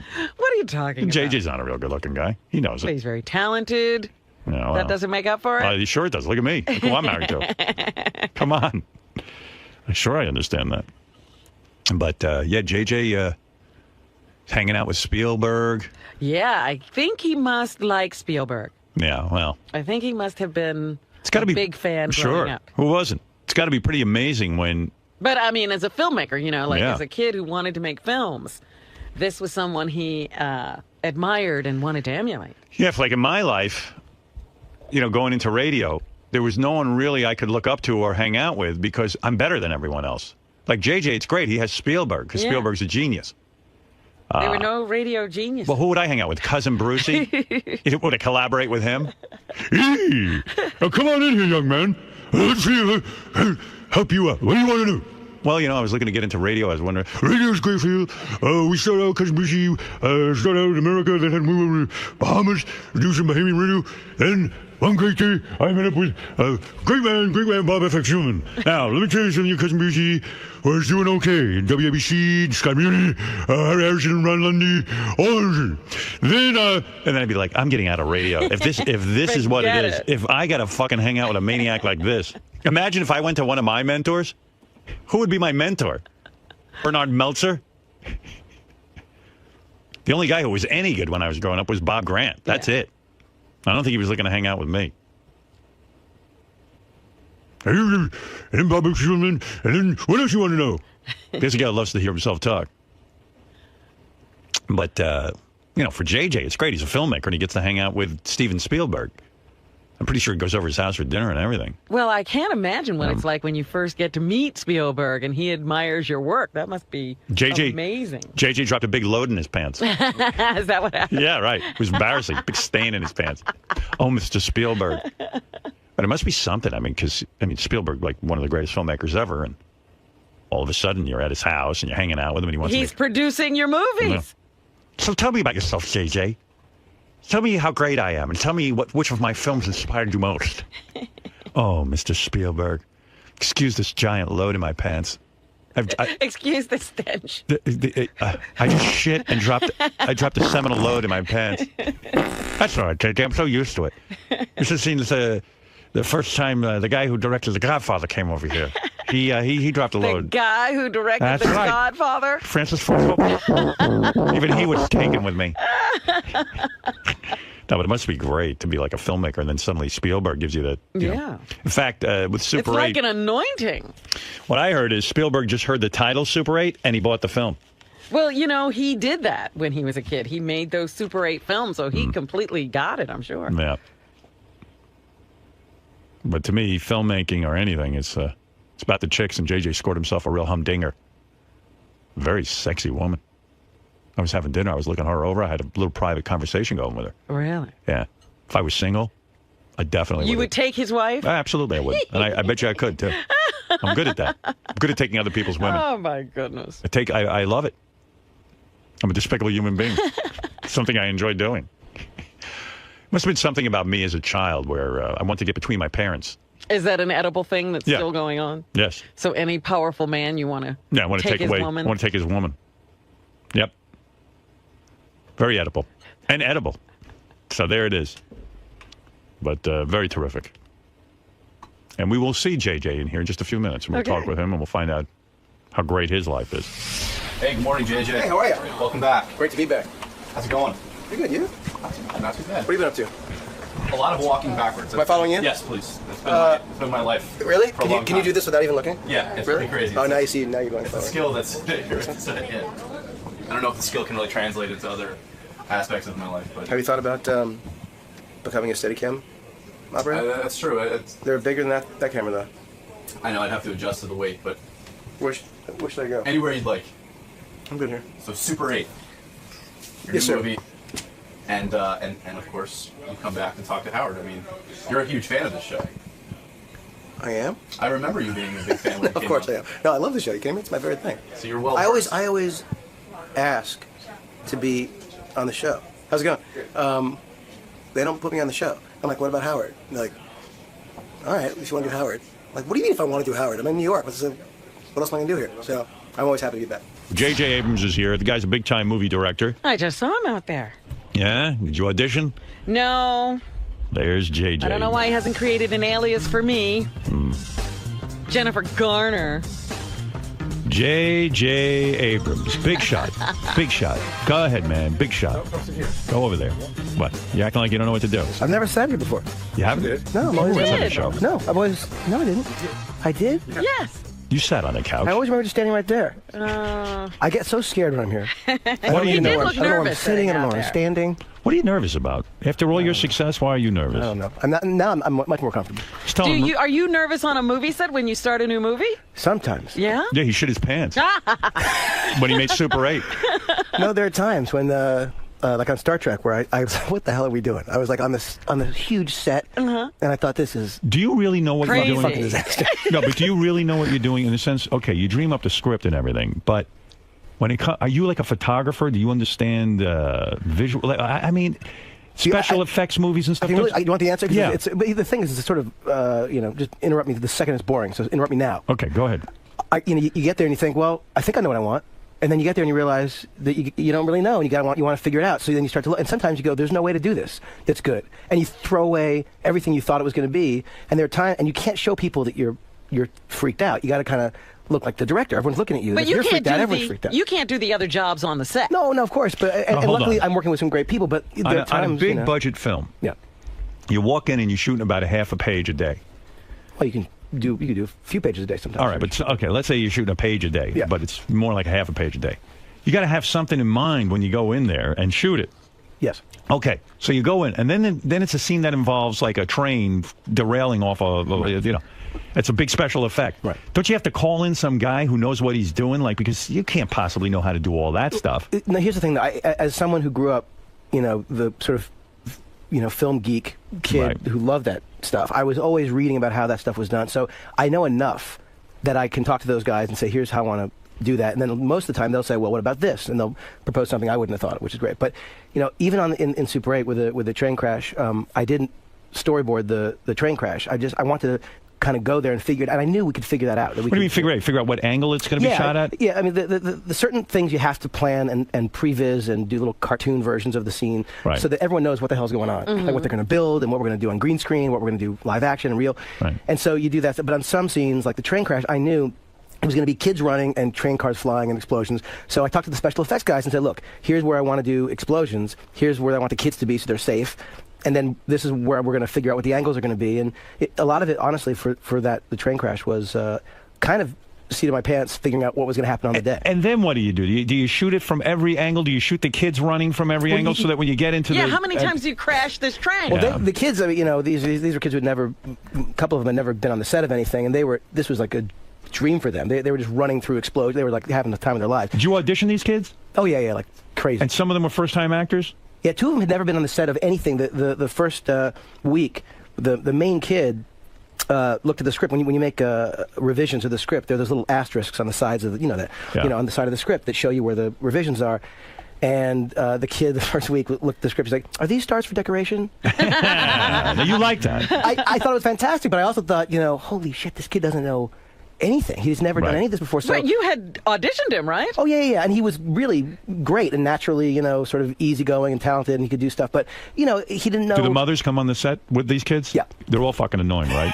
No. I mean, be honest. Don't No, fucking no. lie to me. I'll throw you right out of here. I'll tell you, one was. One was, no, right. okay, no, no, because they're annoying because these are mostly women who schlep their kids to these auditions and they want to live out some sort of fame through the children. Is that correct? I'll tell you something. Most of the kids who came in who we did not even consider were kids who had exactly those parents. Who had the stage mothers. But here's the thing. Those kids or the kids who came in, they were like, okay, so how do you want it? And you're like, what the hell? Like, That's like, not a kid anymore. Disaster. Right. Yeah. The kids who we wanted were kids who were kind of unassuming, who didn't have stage parents, like literally like this. Who look like real kids. Yeah, who are real kids. Like the main kid we got, he lives in Moscow, Idaho. Right. The kid, would never been in anything. His parents would drive him once a month to Seattle for an acting class. Like, it was just like he was a kid who just wanted to learn how to do it. Right. So his parents were just like nice, sweet people. So how do you find that kid? I mean, the parents schlepped him around, right? Oh, no, what happened was because he had this little acting class, and I guess our casting directors had been looking, thousands of kids, and they sent to various states. Just they contacted people to say, look, if there's anyone in any acting class, any acting school. So this acting teacher, said, well, there's this kid who comes in once a month, who drives in from Idaho. Pretty good. Yeah, they sent him. So the kid didn't even have an agent. No, they sent a video, and he was great. Do these kids make a lot of money from a movie like this? I mean, doesn't a movie like this wreck their lives? They get in the movie, then they're expecting some sort of career and some sort of fame, and most of them don't go anywhere, right? Well, the thing is that they don't make a lot of money. I mean, this is like their first thing. And what do you got to pay one of these kids? Maybe I'll make a kids movie. Maybe you'll just hire some kids because they're cheap. Get some shitheads to act. What do you have to pay these kids? I'm not sure. What does a kid make who's the lead kid in your movie? I don't know what the number is. Can he make $600,000? That sounds high, doesn't it? That's high, right? Yeah, I don't think so. What does he make? 200? Maybe somewhere between 1 and 2, or maybe somewhere in there. I don't know. It's not. I mean, look, to get a shot to be in a movie. Imagine if I make a movie about with kids and illegal Mexicans. I won't have to pay anything. You'll have a $25 budget. They'll pay you. Go home and write me a movie about kids and illegal Mexicans, where they have to pay me to be in the movie. Please get to work on that. No, these kids are great. Are you spreading yourself too thin? Here's why I'm concerned about this. What's he up to? Okay, because Super 8 took so long to make, you had to push off Star Trek 2, which you are the director of. How dare you? Right, which everyone's waiting for. How far behind are you on Star Trek 2? How far? We're probably 6 months behind. 6 months. Now, what does that mean? Have you begun principal photography? Well, not terminology. Have you begun principal photography, which is the only word I understand? I mean, is the script done? Is the script done? No, I'm not writing the script. But is it done though? No. Oh. But we're working on it. Does the studio call you every day? Star Trek 2 is going to be a big money maker, big franchise. They say, listen, you're spread out too thin. What are you doing? Listen to this guy. He's got 2 new television series coming out this fall. Oh. CBS Person of Interest with lost actor Michael Emerson. He's a billionaire, developed a computer program. Don't ask. Fox's Alcatraz. You've got that sold. You just finished Super 8. How much does he hands-on with these TV shows now? That's right. Are you just developing them and then giving them away? Are you making a money grab, or are you being serious about all of your projects? Go ahead. Oh, Howard. Here's the thing. Go ahead. Those are not shows I created. Those are shows that Bad Robot, my company, is producing. So Bad Robot. That's the group. We have 2 amazing people who run the TV stuff, and then I have my producing partner. So it's a bunch of us working with. These are 2 writers: Liz Sarnoff, who worked on Lost, and Jonah Nolan, who co-wrote with his brother Chris. So you have nothing to do with those. Well, I helped with give notes on the script, on the story. I helped on the pilots. I gave notes on the cuts of the. What does it mean, notes? You sit in your office, Bad Robot, the one with all the toys, where you remain eternally youthful. What kind of toys is he into? You gotta come over. I'm serious. It's almost mandatory if you're a filmmaker to prove that you still have your innocence and you're still childlike. What are his toys? Does he have like? Tell Robin. No. I sat through a dinner, heard an inventory of every toy he's got in that office. Unbelievable. Okay, JJ, what do you have in that office? Play-Doh. We've got no. There's not. What do you have? What's important to you? There's a woman making characters out of clay. I gotta say in the corner, but no, there's just like stuff that I had when I was a kid. Like little Twilight Zone toys and Planet of the Apes masks and just all sorts of crap that I love. He eats in a high chair. That's how childish he is. That's how childish he is. JJ, in a way, I'm making a joke, but it's true. In order to be a director and be in touch with all these fantasy stories, you have to remain childlike. And in fact, your mentor, Steven Spielberg, often said that, and I feel he is no longer childlike. He threw away all his toys, didn't he? Well, here's the thing, and we can talk about Steven in a second. The childlike thing, it's you don't want to be necessarily childlike. You don't sit there and play with the toys. No. He holds his meetings in a playpen. All the guys sit around and play with these fucking sandbox. toys. Okay. Yeah, JJ. No. Well, he's playing with those toys. I'd like to be playing with his wife. That's some wife you've got. Come on. Oh, man. She's she's talking, something. sir. I know, but you've got some wife, huh? Howard. Wow. Hey, now. Wait, let's just one thing at a time. We'll get to the section. Now you're stacking the things. Now I don't know what's going on. Right. Where were we? We were talking about project. No, the childlike thing. I feel like it's an important thing. I think to feel like that sense that anything's possible. When you're a kid, the world is like you don't know what the hell the world presents, and anything is possible. What is your favorite toy in your office? Is it a big wheel tricycle? When you're having a problem, what do you grab? He grabs his big wheels and he goes for a ride in L.A. No, what do you do? What is your favorite? What is your favorite toy? I don't have a favorite. You know, Great Garlou. What do you like? There are. Let me. Your Harry Potter wand? No, there's none of that stuff. Nothing. You got to come over and hang out. And I want to see it. You got to come. I've invited you. But do you have something like that where, okay, you've got a problem, you're having trouble solving it. There's one toy that's your like inspirational toy. No. All right. No, listen to me. I don't have that thing. Talk to me about what it's like. Now, Steven Spielberg. Well, here, I'll back up. As a kid growing up, so you had an advantage that most people don't have. Your father was a producer, a movie producer, right? Or television producer. Yeah, TV movie producer. Yeah. So when you grow up in a family like that, it's almost organic. You're exposed to it. As a kid, you see how films are made. Right. You understand that it's not that intimidating to be a director because you start to learn about it. You get a natural curiosity. Right. So tell me what someone has to do. They have to be in a family where this is acceptable. You have to be exposed to all this stuff at a young age. Oh, my God, then nobody else can do this. Well, this is what the book 10,000 Hours is about, that you've got to be doing... But Spielberg didn't grow up like that, did he? Yeah, right, outliers. Yeah, here's the thing. I think that when you look at what Steven Spielberg did, and he grew up, he had access to an 8mm camera, right. And he made movies when he was a kid, and I've seen those movies, and they were pretty good, right. and even when he was a teenager, you go, oh, this guy's got talent, and he had access to express himself and try it and go out with his friends and make these movies, and I think that you don't necessarily need, although it's obviously a huge advantage, and I am very grateful for it, to have been able to visit some sets when I was a kid.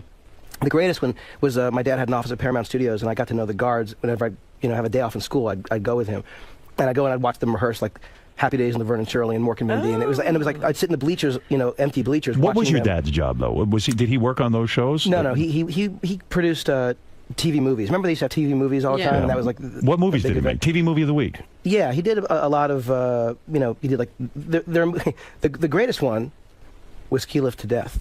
Say that again. Ski Lift to Death. He did Ski Lift to Don Death. Johnson. Love that one. Come on. Was he fully shaved in that Don Johnson, or did he have that Don Johnson look?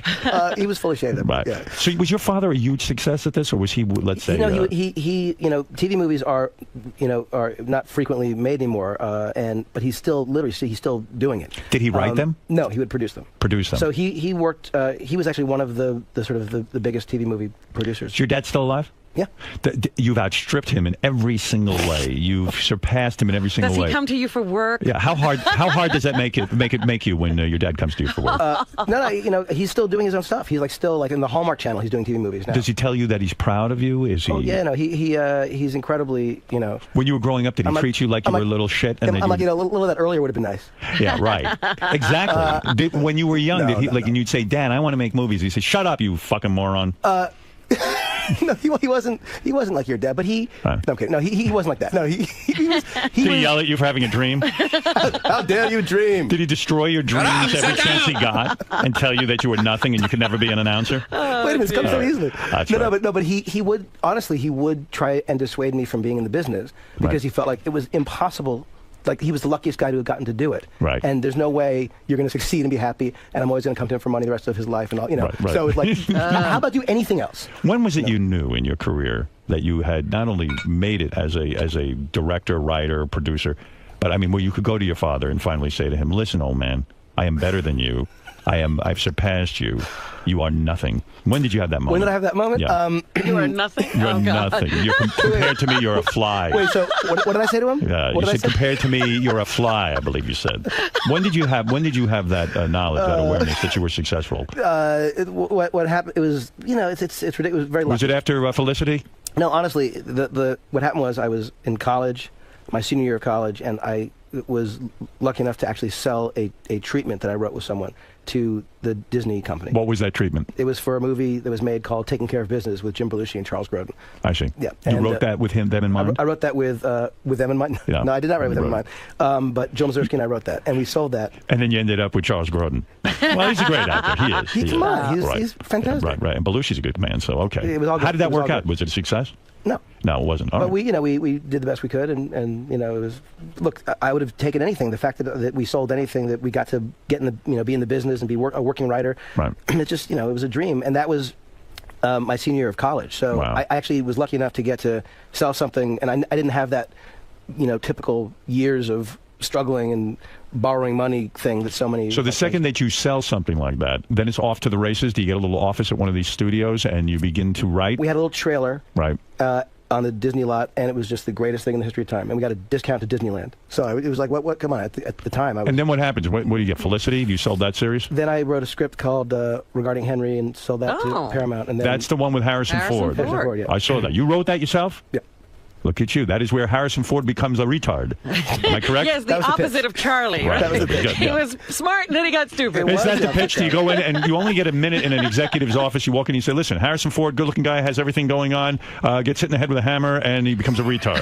Is that, how you pitch it? Were you there at that meeting? I would have bought that. I just wrote the script, and that someone read it. And when Steven Spielberg says he bought your movie Super 8, he bought into it just based on the title. Is that true, or is he horseshitting us? Is he really that irresponsible? It's pretty much true. I called him and asked him if he would want to. You called him? Well, I got to know him over the years, and You got to know him. You leave out a very important point. When you were 15 years old. You met Steven Spielberg at 15? No, I didn't say that. Oh.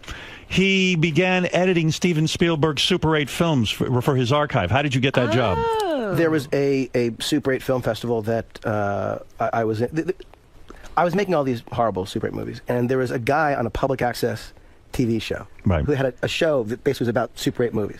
And I was watching that show, and I thought, I make Super 8 movies. So I called the number, and I said to the guy, hi, my name's JJ, and I make these movies. So I sent him these movies, and I was on his show. So this other guy, Matt Reeves, is watching. He sees me, and he calls. And so the guy introduces me to Matt, and Matt and I have like the same, interests, and we were both born in New York, moved to LA, and we were 5 years old. We had the same thing. Our dads actually knew each other, and we started, like showing each other like the different movies we made, and talked about like what we wanted to do. And he ended up creating Felicity with me, Matt. Right. And so there was a film festival that this guy who was doing this public access TV show had in LA at the New Art Theater, and small theater, and we had this film festival, and the LA Times wrote an article about the kids in the thing, and the article was called "The Beardless Wonders." Right. And so how do you end up at Steven Spielberg's There's house? a picture of us in the article, and I guess Steven saw the article, and he had his assistant call us. Right. And at the time, his assistant was Kathy Kennedy, who's one of the biggest producers in Hollywood now. And, and she asks if we'd be available and interested in repairing movies that Steven had made when he was our age. And of course, we're like, what the hell? Wow. It was insane. So Steven had a bunch of Super 8s hanging around, and he said instead of hiring a pro, he figured to get a kid cheap, get you in there, and get you in to restore. They would trust you with his precious archives. Yes, but it literally is, these are the original movies. There aren't copies to be made when you're making 8mm. So the truth is, he was entrusting 15-year-old strangers. That's crazy to me. It makes no sense whatsoever. To this day, I'm like, something fucked up. How much did you get paid for that job? You must $300. $300, what, a film, or $300 for the whole summer? No, $300 to repair both of the movies. It was 2 movies. Yeah. And what were the movies? What were they like? Firelight and Escape to Nowhere. And they were made on Super 8? 8mm. It was 8mm. actually before Super 8. It was a. They had no sound? There was sound. There was sound. Yeah.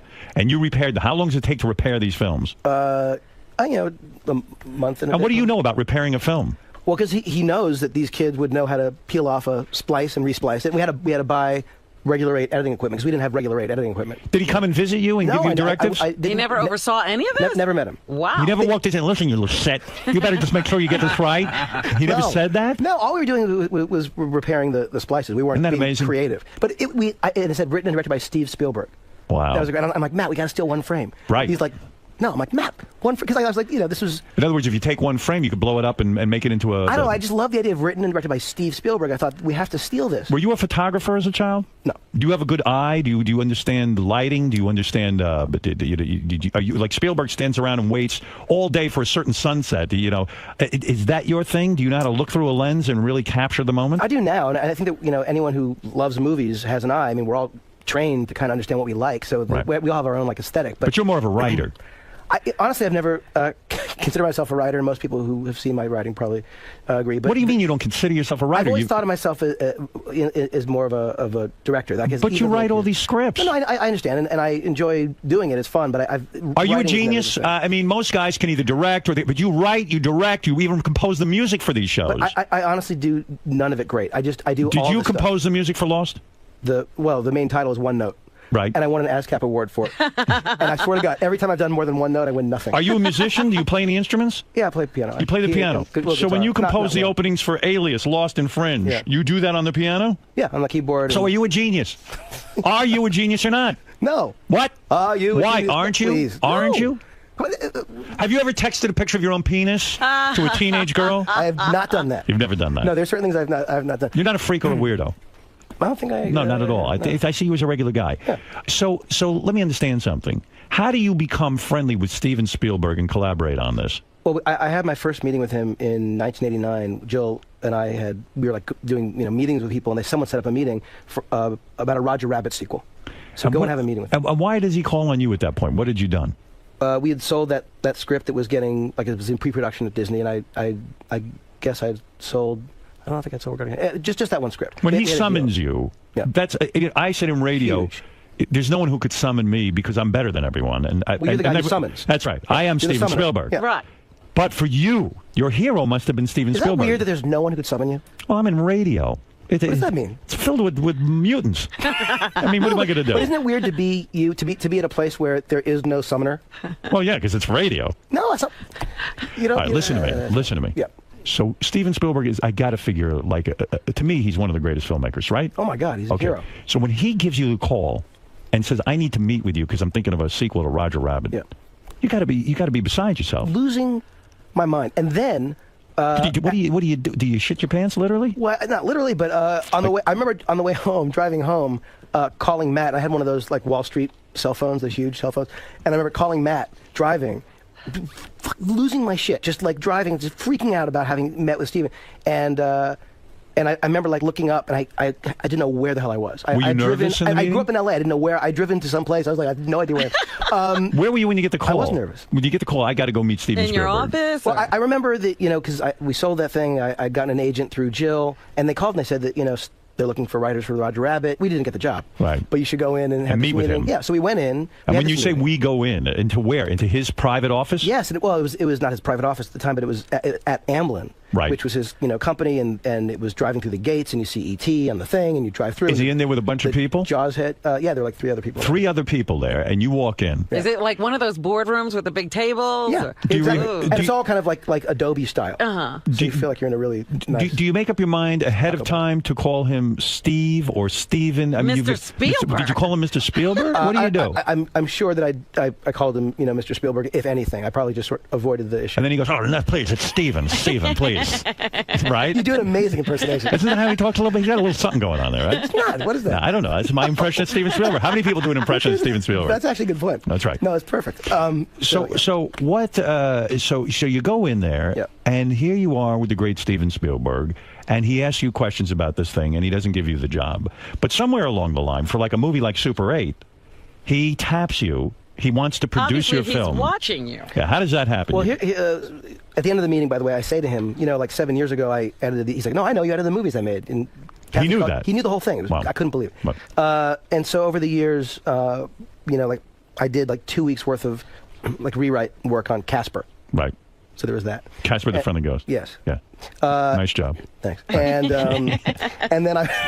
Good for you. Maybe you're not a genius. Go ahead. Right. All right. So. And then when they were going to do War of the Worlds, Steven and Tom Cruise and Paula Wagner come over to talk to me about writing the script for the War of the Worlds movie, and I'm about to go and direct the Lost pilot. Right. So I couldn't do it. Look at you, man. You got to turn down Steven Spielberg and Tom Cruise. Wow. I have to make 2 horrible phone calls. By the way, you are shooting Mission Impossible Ghost Protocol, right? I'm not directing that. Brad Bird is directing that. Yeah. What are you doing on that? I'm a producer with Tom. Look at you, man. You must be raking in the bucks. Oh, please. What are you worth now? Be honest with everybody. Radio. No, really, what are you worth now? I have no idea. You're worth over $100 million. You must open up the mailbox and just find money in it. Don't bullshit me. What are you talking about? No way. No. Let's go over the credits. How much money did you make off Star Trek? What, are you doing these movies for free? No.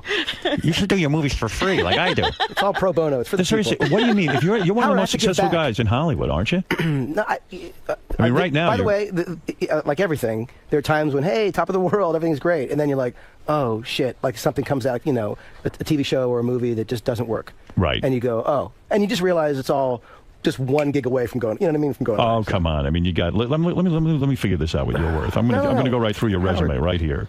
Right, you got Super 8 right now. Studio You're going backwards. Studio. Oh, that's true. I should go in order. Okay.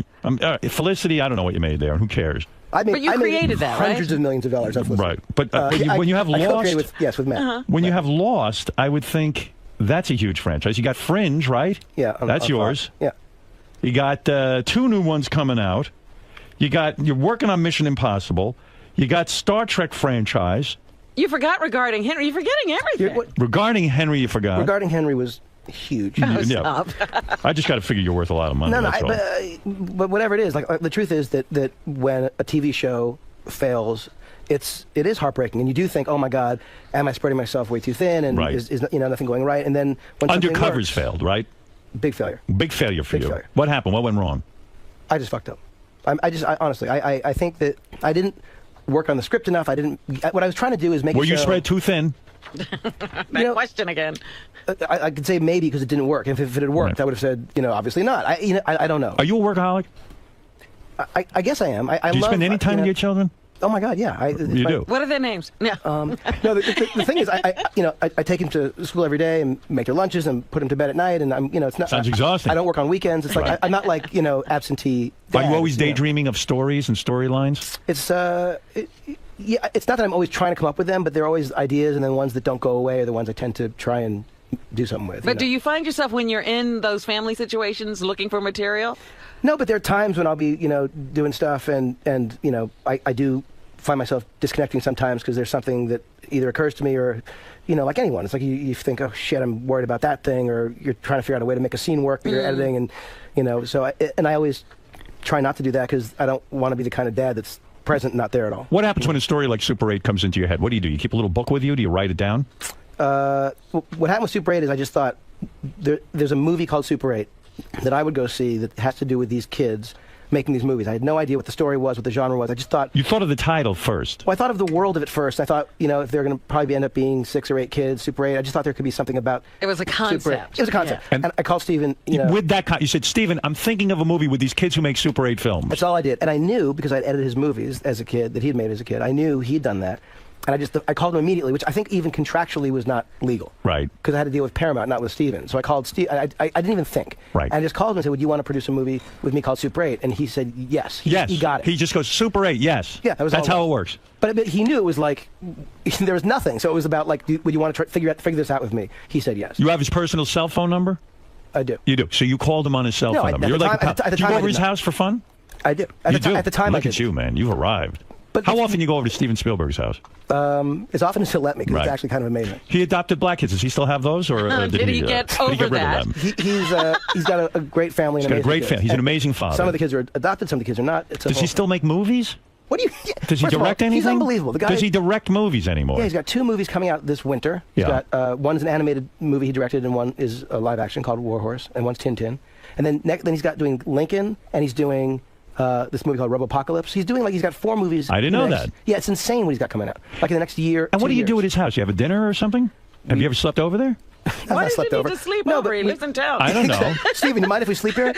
Does your dad beg you to introduce him to Steven Spielberg so maybe he can get something going? He doesn't. Oh. No, I've introduced him. It's all What good. do you do at his house? Is it parties? Like a lot of fabulous people? We had an amazing dinner. Spielberg's house. Who comes? The president? Who's the chef? This was a good one. Who's the chef? I have no idea who the chef. I don't know. Go ahead. Who is at the party? Who's at the party? This is amazing. Go ahead. It was Mickey Rooney.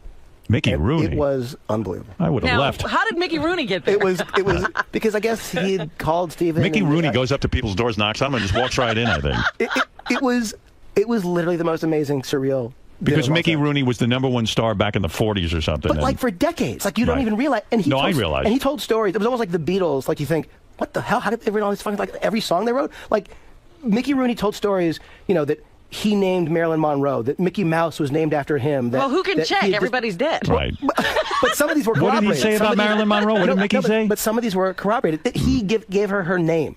Like he told story. Each one of the stories, like what? Being in the Roosevelt White House, like saving Barbra Streisand from depression, or he told these every story. Like, are you?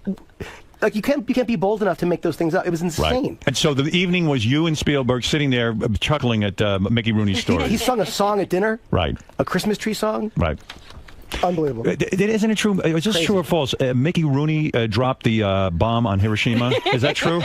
He wasn't even knowing He made the bomb and then he took it. Tell JJ when you dropped the bomb on Hiroshima. Oh, so that's a night at Steven Spielberg. That was my Steven impression. No, but that was. He doesn't like me, Steven. I've passed by him a couple of times on the street. Really? Yeah, well, because I used to make fun of him. He doesn't look at you? Yeah. Oh, come on. No, he doesn't. He doesn't. I can tell he doesn't like me.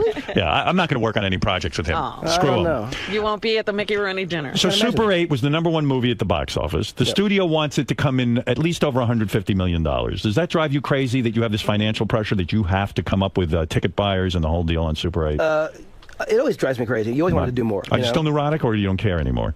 No, I mean, I was completely, on the edge of my seat. Do you sit there and watch the box office? You have someone who calls you all you weekend? wait until someone calls. And Steven, by the way, doesn't want to know anything until Sunday. Like, he doesn't want... Right. Don't call him. Yeah, Friday and Saturday, he doesn't want to be on the, so I'm amazed that he actually still does it. And do you have this desire to come through for Steven? Oh, I want to be the guy who made the movie that made tons of money for Steven, Steven, and Steven every minute, Steven? It's less about, I want it to be, make a respectable amount of money. I want it to do it. It's not going to be, Super 8 was, here's the thing. It's the middle of summer, and we're talking about, or it's summer, right. And we're talking about a movie starring Joel Courtney and Riley Griffiths, right, called Super 8. Right. Like, that movie's not Green Lantern with Green Lantern, or... So there's pressure on you. You don't care. You like taking on a new challenge. I like the idea that it's kind of an unexpected thing. I like the idea that it's an original idea, that it's not based on a comic book or superhero. Right, it's something you created. But do you have to take it to Steven and then show it to him because he's the producer? Of course. And how does that feel? Now you've got to show him, or is he in it the whole time? That was scary too. You bet. Well, the thing that I was going to say that I've done a couple movies that were based on movie series that were based on TV shows. Like I'm thrilled to do something that's an original idea that and it owes a lot to. I just used to love those Amblin movies that in the 80s that he was involved in, whether he produced them or wrote them or directed them, and this movie was really trying to be a sort of a throwback to that, like an E.T. and all that. Yeah, or Poltergeist, or Goonies and Gremlins, and there was something about that kind of a genre of movie that I haven't seen in a long time. So that was why we did it. But showing it to him was terrifying. What's his house like? Does he have cool toys? The stuff that he has. Does he have a replica of E.T. in his house? No. E.T. serving the But wait a second, I interrupted you. You said, so showing it to Steven was terrifying. It was terrifying. And when he looks at it, does he sit there and go, no, you did this wrong, you did this wrong? Do you watch him instead of the movie? This over here drags. Well, first of all, he had worked with me on, I gave him pages of the script, he gave me notes on the script. Yeah. We, he looked at dailies and casting tapes and dailies. And so when I sat down to show him the movie, it wasn't like he was coming to it blind, but still, it was like, my heart was it was I couldn't believe I was sitting there having to show him this movie, and I knew that it was a first cut, too long, all these things. And he sat down and watched the movie, and what was amazing was, like, during the movie there are things he can see. He knows the process so well. He can look and he can see how it's going to work. It may not be the perfect version, but he sees it, and he knows. So, like, literally during the movie he would keep hitting me like that. That's a scene that's going to work. He knows. He knows. He knows how the audience is going to respond. Even though I know, as I'm watching, like, fuck, this is not there yet. He would be like, and literally, like, there was one scene where I swear to God, he got emotional. He was, I could see that he was like, moved. tearing up, and it was one of those moments that I knew could work when we got there. The right music, the right pacing. It wasn't quite there, but the point is, he sees the best version of what something's going to be, and he was able to just, Wow. When your wife swims by the pool, does she wear a bikini or one piece? God. What does she wear? Honestly, I want to know. And don't give me a horseshit answer. She's a one-piece woman. A one piece. Why is what that? about Beth? Bikini. Why doesn't your wife wear a two-piece? She's got a terrific look. She's a beautiful woman. She's a beautiful woman. She will not wear a bikini.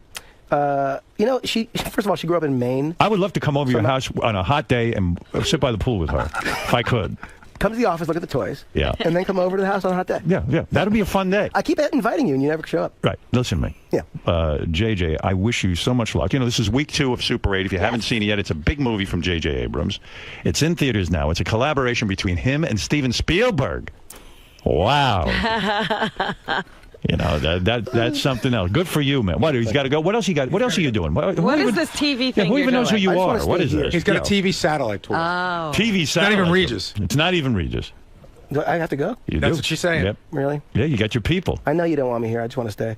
No, I was happy to have you. We could talk to you all day. This is my favorite thing being here. If you want, take 2 or 3 phone calls and then leave and say, fuck it. You'll be late for the satellite. So they'll lose the satellite time. Who cares? All right. Let's go to Eric. Eric, go ahead. You're on the air. Hey now. Hey now.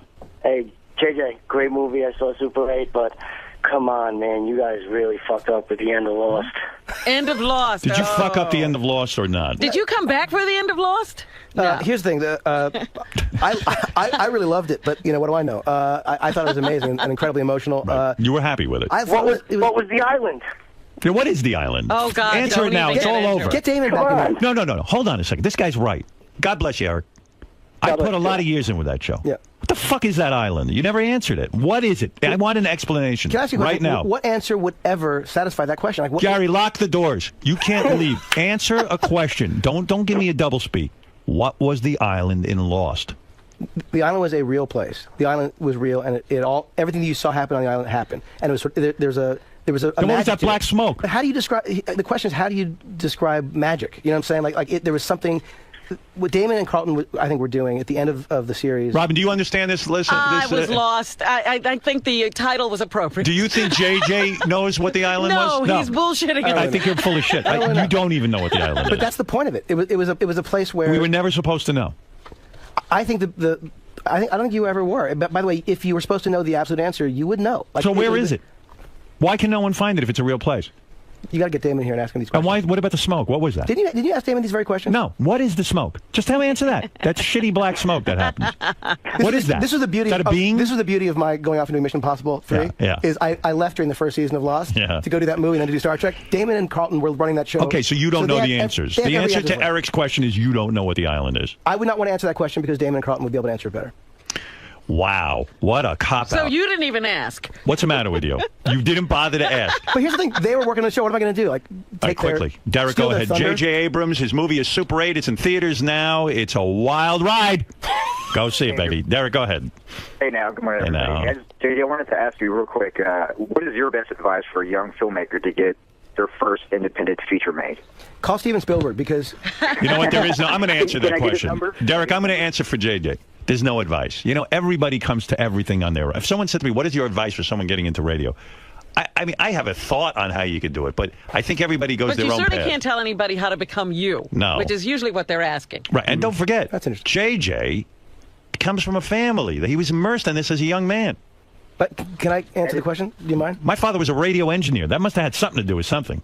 It had to be. My dad was a bricklayer. See? Yeah, and look at you. That doesn't make the point at all. But here's the thing about what you can do now. That when I was a kid, Super 8, it always looked like shit. Like no matter what you did, no matter how hard you tried, it always looked like a Super 8 movie. Right. And now technology exists that could let you either have the camera at home, you can get it from a friend, you can buy it, you can rent it, whatever.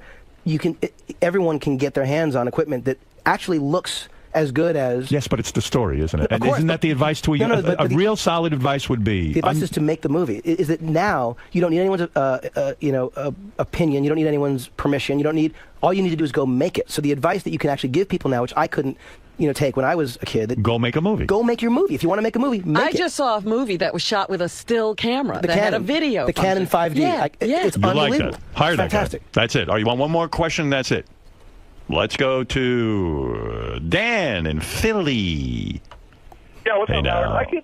I know that you like all this movie stuff, but to really kiss this guy's ass because he met Steven Spielberg and all that shit.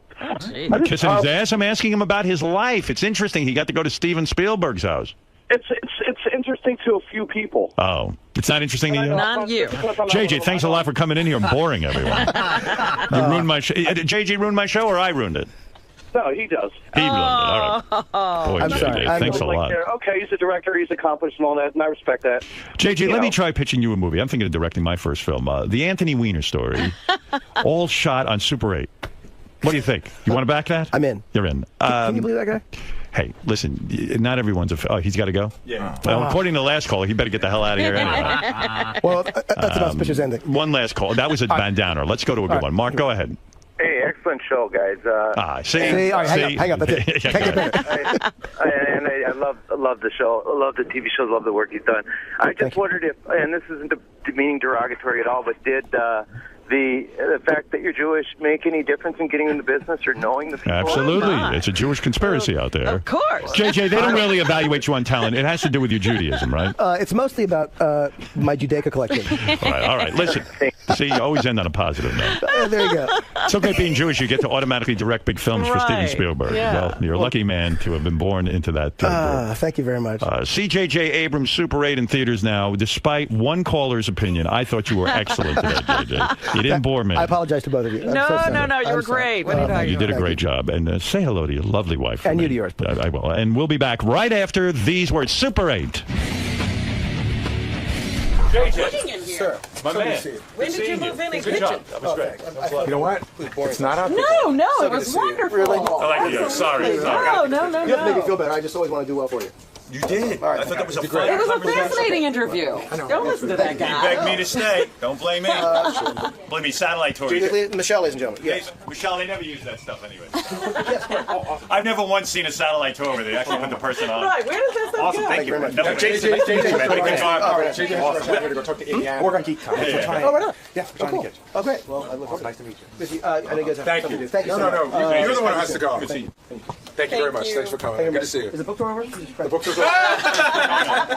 JJ, so much was made about your idol Steven Spielberg by Howard. A lot of goofing, a lot lot of ribbing. Is there any chance he heard this interview, or does he have any opinion about Howard? That I don't know. Not that I know of, but Howard said that he doesn't like him, which I can't imagine. Because why would I can't imagine he wouldn't love Howard, like we all should. What's not to love? Have a good night. You too, JJ. Take care.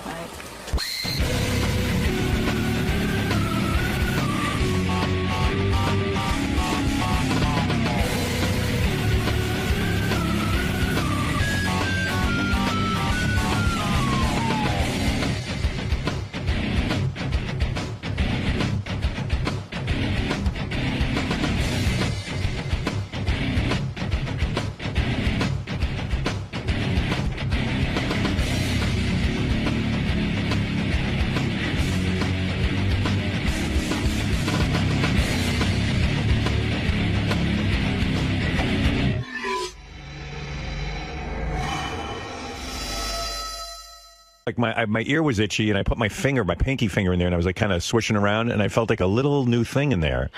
And I said, that's got to be a tick, and now I'm dying from something. Rocky Mountain spotted fever. Yeah, well, why not? Can't a tick crawl into your ear? I imagine it could. I'm sure a tick can crawl into your ear, Yeah, but I don't think I have know that. why it happened to you. Gary, you get someone to examine my ear and look. You know, they get that little thing you look in? You need an otolaryngologist. Say again? Otolaryngologist. What is that? That's I like you whispering it almost. ear, nose, and throat doctor. Yeah, I just want to know that I don't have a tick in my ear. Well, you'd need a doctor to take a look. But I don't want to go to a doctor for that. I just want someone to come here and do it because I'm lazy. You know, what's funny. If you did go to the doctor every time you had one of these things, you'd be like that crazy person who's always in the doctor's office. And then I go, well, what if I'm right? Yeah, the one time out of 50,000 visits. Good morning, doctor. Good morning. How are you? Very good. So you're here for Howard's ear. Yes, I am. You heard the show, and I got the call. the doctor is in. The doctor is in. Any suspicions as to what it could be related I don't know to? the symptoms. You know, you got to find the symptoms first. I know he had a bump in his ear, but that could be a number of things, I'm sure. So. Oh, absolutely. But we will find out. I got the tools in the bag, and I'm ready to go. All right, a house call. A house call. A studio call, really. Yeah, okay, a studio call. Well, welcome and thanks for coming by. Happy to be here. Bear with me. There's a Dr. Goldberg here. Gary got him from one of the doctor channels. All I want him to do is look in my ear and tell me I don't have a tick in my ear. Now, I don't think anymore I have a tick in my ear because once I heard the doctors coming to look, I think I'm okay. But here is the doctor. Thank God. Doc is a young doctor. I like that. I like a guy who's gone through medical school. Oh, the guys are leaving anyway. Anyway, hey, Doc. Hey, morning. Doc, where'd you go to medical school? I went to Albert Einstein. That sounds very intelligent. It does. How did they get his name? Did he have to endorse them? Yeah, Albert Einstein College. We That's call awesome. it Al. What is your specialty? Emergency medicine. Excellent. This is what I'm looking So for. you do a little of everything. I do You it- have to take things out of ears. I've sometimes. taken many things out of ears. Yes. Doc, have you... listen to me. This is what happened to me. Let me give you my medical history. First of all, I'm nuts. I'm a hypochondriac. I'm a neurotic. Well, all doctors are hypochondriacs. We see bad stuff all the time. So I can trump you on anything. What channel are you on Sirius? I'm on, they changed the number. We're on 81 now. And what goes on there? You have your own show or you're with a group of doctors? No, I have my own show. It's every Thursday. Nobody listens to me because they're all listening to you. Good. 8 to 10, so. Oh, I see. So you're on there and... I'm taking calls. I'm You know, there's a lot of serious shows on Dr. Radio. I'm kind of the screw up at the channel. I'm the Is it all medical, or do you? It's all medical. We take calls. You know, we call Dr. Radio. You can't do the naked chick thing. You can't have. Crazy... No, they censor me. You know, they. Well, absolutely. I mean, why couldn't you? You're a doctor. You would be disrobing people for a reason. Right. Well, yeah. Well, I can say like medical terms. Like I can say penis, but they don't want me to say cock. Right. Yeah. Well, good. Who wants their doctor saying That's cock? right. Your cock looks very diseased. Yeah. I was talking to the doctor in the green room, you know, just about the ear in general, and I said, you know, what are some of the wacky things you pulled out? He says he's pulled out fairly often cockroaches. Oh my God. Yeah, we have people all the time in New York. You mean to tell me they're asleep? Let's say a cockroach will go into their That was ear. just to get you to say cock. No. Right. But cockroach will crawl into their ear, and it lives in there? It's a cool, dark space, so they get in there, and then they can't back out. I guess cockroaches... They don't do the backup thing real well? I don't think so. But they don't go in reverse. But people become aware of the cockroach because they can feel it moving around. Oh, it moves, and they come in, like, really uncomfortable. The cockroach is moving around, and they're miserable. Is it possible I have a tick in my ear? It is possible. How would I know? I've never seen a tick in an ear, but I looked it up. I went on the medical, sites, and I found pictures from the Hong Kong Journal of Emergency Medicine about kids with ticks in their ears. Well, I'll tell you what. Here's what happened. I was sticking my finger in my ear, my pinky, and like kind of swishing around because it itched a little bit. And when I went in there, I felt something new, something just like a little tiny, like almost like a little bit of like a hair or something sticking back. It probably is a hair. And yet I started to obsess. I said, what if a tick crawled in my ear and lives there now? And I was just feeling his face or his, balls or whatever it is that's in his, tick's balls. Tick balls. I don't know what tick balls feel like. There's not a class in medical school. I started to obsess. And once I found out you were coming in, I said, oh, now I don't feel it anymore. It's all gone. But you see, because once the doctor's there, I feel safe. Now, were you somewhere where you might have gotten a tick? Well, there are ticks everywhere on Long Island. I mean, I live out on Long Island, so, there's ticks everywhere. And But when did you put your finger in your ear? 2 or 3 days ago, and I really jammed it in there. And I was feeling the inner ear. I was really swishing around. How far can you go with a finger? Well, my fingers and my penis are very long and thin. They're like little medical probes. So, doctor, would you grant me the favor of just taking that stupid little instrument, that ear thing, and looking in my ear? I brought my tools with me. I have a whole bag of tricks. I actually have the tool to remove it in case it's there. Oh, good. What is it? Like I'll show it to you. It's a tweezer? It's called an alligator forceps. And that'll get it out of there? Well, maybe. I'm sure I don't have anything. But who knows? Were you lying in the grass, rolling around? No. Of course not. No, I don't do that because I'm afraid of ticks. Believe me, there's nothing in his ear. But a man of your stature probably has a tick checker. You probably have somebody on staff. But I was doing a photo shoot of my wife the other day, and I was outside, and I did have my knee on the grass. And that's when I started to think the tick could have crawled up my knee, onto my pants, and found my ear. The tick would have died in the journey. It's like an athletic tick. It's leaping. That's what ticks do. Do you know it sees the prize and it jumps up. I pulled a tick off my balls. I was looking online to find out what I was coming in for, and I looked for tick. You go to Google, you put tick Howard Stern, and I had to read about your balls. Yeah, I'm telling you, I had the weirdest experience. I was running one day, and my running shorts were irritating my ball. I get back to take a shower, I look at my ball, and I have like kind of like a purple, sort of pimply-ish looking thing. And I'm like, oh my God, is that an STD? What the hell would I get that? I mean, I didn't know. I said, it's a pimple, I'll squeeze it off. I start to squeeze and squeeze and squeeze. Thing looks a little smaller to me, it gets bigger, this and that. Second day goes by, it hurts a little bit, and it's irritating. It's rubbing in my underwear. Finally, I start putting 2 and 2 together. Everyone knows 2 and 2 is 5. And I start looking at my balls, and I said, you know what this is? I'll bet you it's a tick. So I called Beth in the room. I said, you got to pull this out, because if I pull it out, you got to get the head out. And she gave it out. And by the way, it was a bloody mess, I heard. Well, I kept my hand over my actual penis because I wasn't aroused. I didn't want her to see how small it was. So all she could see was, she goes, what are you doing? It's a weird manipulation. I go, trust me, it's better this way. It's a medical maneuver. Yeah, pull this thing off my balls. And sure enough, like that, out comes the tick. I had a tick in my balls. So this isn't crazy. Yeah, but at least there was a purple mark. You didn't just put your finger in. All right, Doc, it's time for you to do what you do best from the Einstein, a graduate of Einstein, mind you. Oh, thank you. Wireless microphone. He didn't actually meet Einstein. Yeah, but he got into Einstein's college. Where is that? In Mexico? I like this guy. This is a good doctor. So you're one of those doctors that just works in a hospital? I work in the emergency room. You don't have any private practice? No, I just... But you want to make the big bucks? Yeah, I do. Yeah, what are you doing? You need an intern? Here, take a look right now. Doc, I got to put the tools Now, together. do you wash that thing off? Yes, I do. I brought you a clean one. Oh, thank you. Who knows? Let me show you the alligator force. Yeah, I don't want some disgusting guy was in the Look at that. Oh, that's the thing that'll take it out? Yeah, if we Excellent. have to. Okay. Look at that. Let me look first. You know, I just learned something about He doctors. loves all his tools. No, you don't want to look at their tools because it really is upsetting. That's the dentist. Doc, right in okay, here. Is this here? Yeah, and I felt it in the upper part of the, like in there. He's going to look at your whole I don't want to ear, knock your Howard. headphones off. No, go ahead, Doc. This guy's good. Easy, not too deep. All right. What do you see? Nothing. Nothing in there? Wax. I'm looking. This better not be a prank call. You're not Sour Shoes, It's are not you? like an attic. You can pretty much see, Doc. You see in the upper? Can you see a brain? Doc, up. What do you think? I don't see anything. I see a little wax there. Okay. Get that thing out of there. You're killing me. There's a little piece of wax. Is there? Maybe that's what it is. It's wax. You got to put some of those wax drops in. You go to the pharmacy, you get some D-Brox. So Does he have big, thick, ugly And then you have wax? somebody look again. Robin asked, "Do I have big, thick, ugly wax?" No. Just a Everyone little has plug, wax. huh? And you don't, Everyone and you don't has have to wax, clean even it you, out. darling. Wow. But some people have this wax that's like a candle in their ear. You're pretty muscular guy for a doctor. You work out, huh? No, I don't work. Nothing. He said he walks. Let me feel your arms. This is Yeah, what I flex. came in for? Flex. There's no flexing to be done. You look like you're in shape. He does. How old a guy are you? I'm 45. You want to date Lisa G? I'm married. You want to date 3 Robin? young kids. I would date Robin. Oh, You would. a married man with I 3 know my kids, wife's I'll not date listening. him. Perfect. This is the kind of Look guy. how glamorous she is behind in the booth there. He's not that available. You don't need a guy. How old are you? I'm 45. You look much younger. You look like a kid. It's working in the ER. It keeps you in shape. Why would you work in the ER? What can you make as a doctor in the ER? I mean, Yeah, you're on a salary. Yeah, you're on a salary, right? Yeah, we're salaried. It's not all it's cracked up to be. Yeah, I mean, to me, girls want to go out with doctors because they're going to be big earners. I tell you, the doctor thing never worked for me at all. What do you mean? As a getting girls? No, it didn't. Wow. Wow. Is your wife hot? She's pretty hot. Yeah. So I don't know why she's with me, but she's pretty hot. Why not go into private practice and rake in major dollars? That's very hard. you don't these rake it in days. these days. Yeah. Do you ever wish you were a like an eye surgeon or something like that? Those guys make pretty. No, good they're money. like dentists. They just, we get to do everything. So it's pretty. What we do is pretty cool. We get to see a little bit of everything. You like being a doctor? You're sorry that's what you chose? No, I love it. Did you really have the calling, or you just said, "Hey, I'm really good at school, and what I'll do is I'll make a pretty good living, and it's security." Do you ever wish you were a businessman or something like that? I only wish I was a businessman when paycheck time comes. But Right. I love what I do. No, I had the calling really. Has a patient ever come on to you sexually?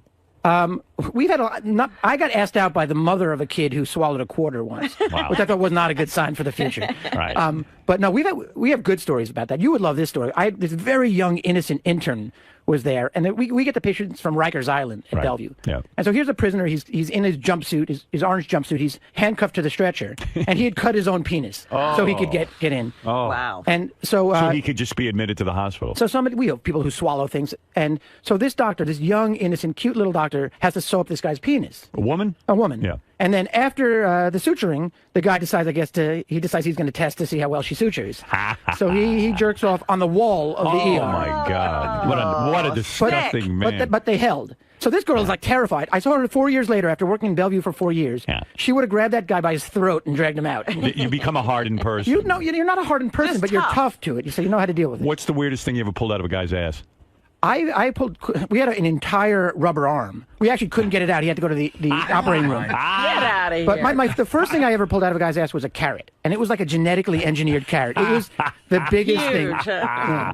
You mean a guy comes in? Are they embarrassed at first to say, "Look, I jammed a carrot up my ass"? Do they act like, "Oh, I accidentally sat on a carrot"? Yeah, they say I was making a salad and I slipped. Or, Do they really? Yeah, I had a story from when I was a resident. This one you would love because I ran out of hands. No, this is a guy who shows up. He was Right. transferred to us from another hospital. Right. I guess because we were the experts in pulling And pulling things out of people's asses. But he was playing with his girlfriend, as the story goes, and using a screwdriver. And the screwdriver went up his butt. Oh. And he's like, "You have to take me to the hospital." And she was too embarrassed, so he had to call his mom. Oh my! I can't imagine with Can that you phone imagine? conversation.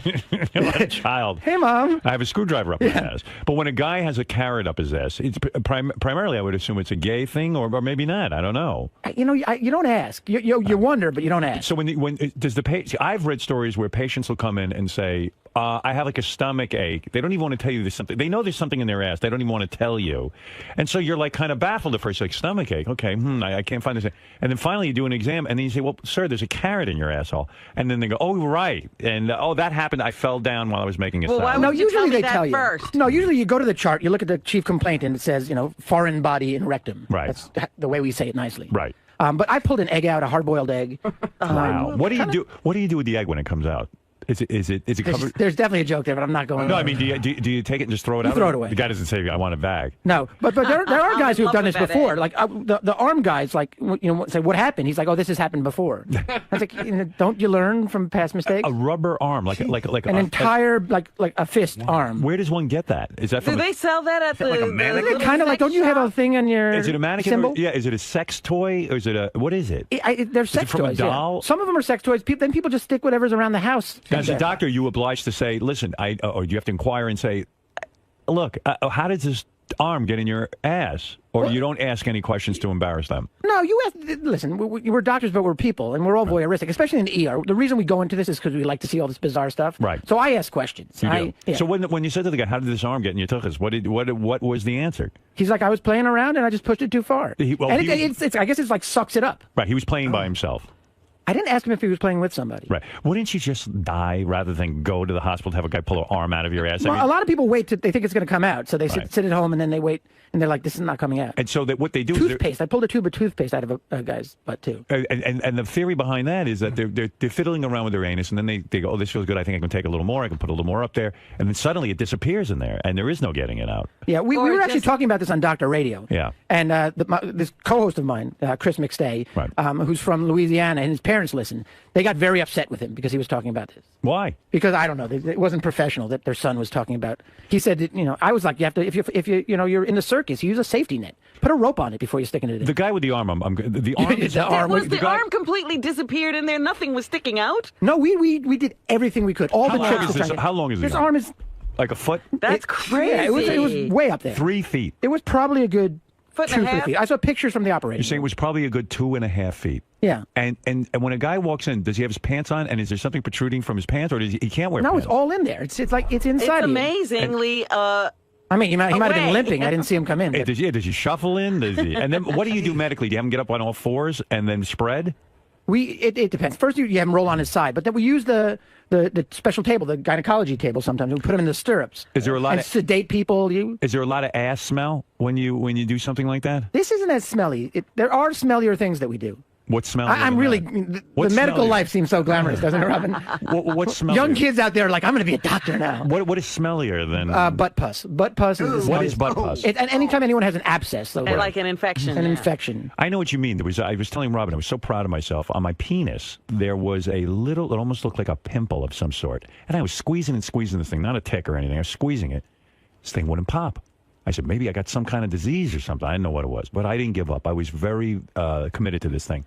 I took my 2 thumbs and I squeezed it so hard. It must have been a cyst. It popped and it smelled.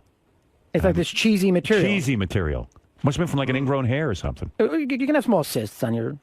Well, when this thing popped, doctor, I felt like a doctor. I felt like I had accomplished something. And I loved that it smelled, and I loved that it was a different kind of consistency. And I don't know, I still think about it to this day how proud I am of that moment. I think Dr. Stern has a nice ring to it. It's never too late. You would have thought I'd given birth. I was so proud of this thing that I had taken care of myself, that I didn't need to run to the doctor, that I had the guts to squeeze this thing so hard that my penis almost fell off. I loved it. I love being a medical man. Well, let me tell you something, doctor. Where'd you grow up? I grew up in New York. New York.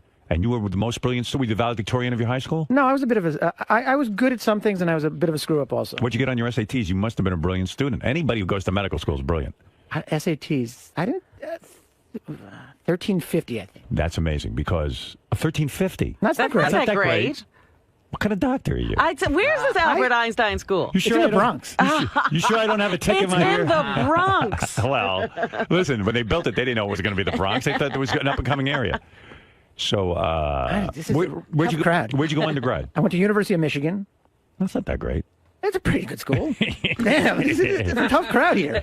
No, then I did my residency out in California at UCLA. And that must have been fun. That was a fun time, yeah. And now I'm back here in New York. Well, Doc, thank God you looked in my ear. Well, I'm always here for you. That's what we need. I need a full-time doctor. Well, now you know where to go. It's a little early in the morning to get here, but I could be here every day. Do you go do your show live now? No, it's Thursday, so I'm all dressed to go to work. What day are you on? I'm on Thursdays from 8 to 10. You want to call in tomorrow? So if I ever need a doctor, on Thursday from 8 to 10, you're here in the building? No, I'm over at NYU. We're over at the NYU Langone Medical Center. We're in the lobby. Studio. We have our own studio. Oh, I didn't know that. They don't let me in this building. Oh, so you do my pictures on the wall. You do it remotely. You do it through a line of some kind. Yeah, they have a whole studio. ISDN line. Yeah. Oh, wow.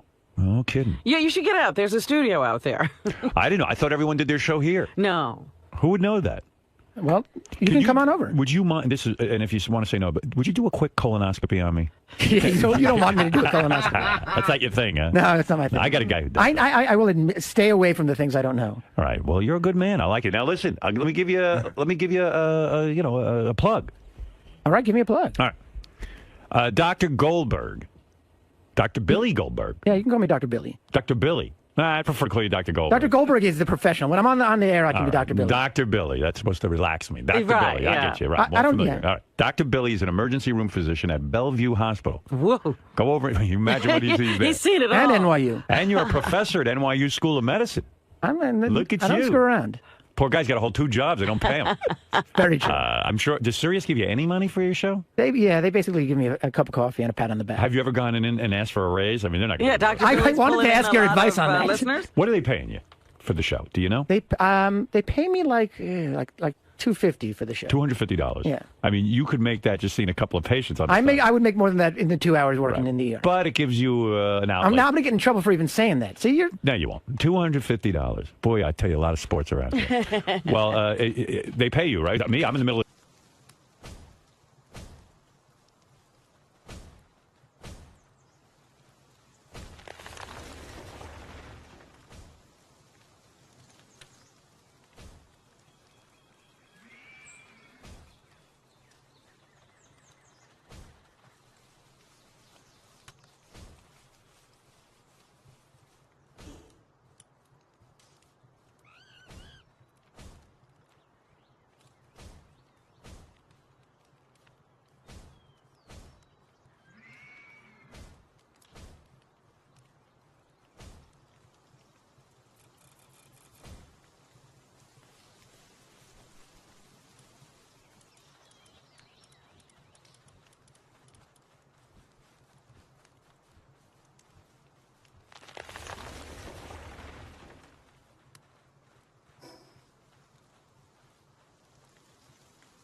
You know, I want y'all to just sit back and think for a second. You know what I mean? Now, there's a lot of haters out there hating on people, relationships and stuff. Don't nobody want to see you happy. They always trying to take your joy and bring you down. Feel good. You did. But you gotta be the one to sit by your mate and say, I'ma be with you no matter what. You know what I'm saying? I did wrong, you did wrong too. You know what I'm saying? But we gotta put up with each other. The easiest thing to do is leave. You did. Anyway, check this out. Yeah. I don't wanna lose this relationship, so we gotta stay strong. Don't wanna move on. I know you're sick and tired of the fussing and the fighting and the cussing, but I love you.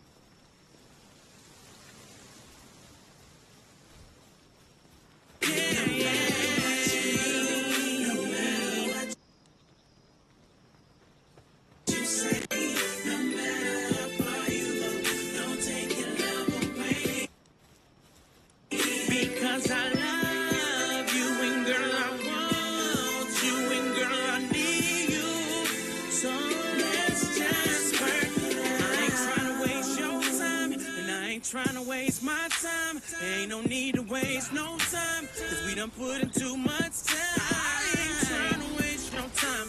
I ain't trying to waste my time. Ain't no need to waste no time, cause we done put in too much time. When you're in a relationship, the easiest thing for you to do is to leave. You gotta stick it out and work it out, and stick it out and work it out, and stick it out. Cause at the end of the day, I did you wrong, you did me wrong. I take you back, you take me back. I did you wrong, you did me wrong, girl. I take you back, I take you back.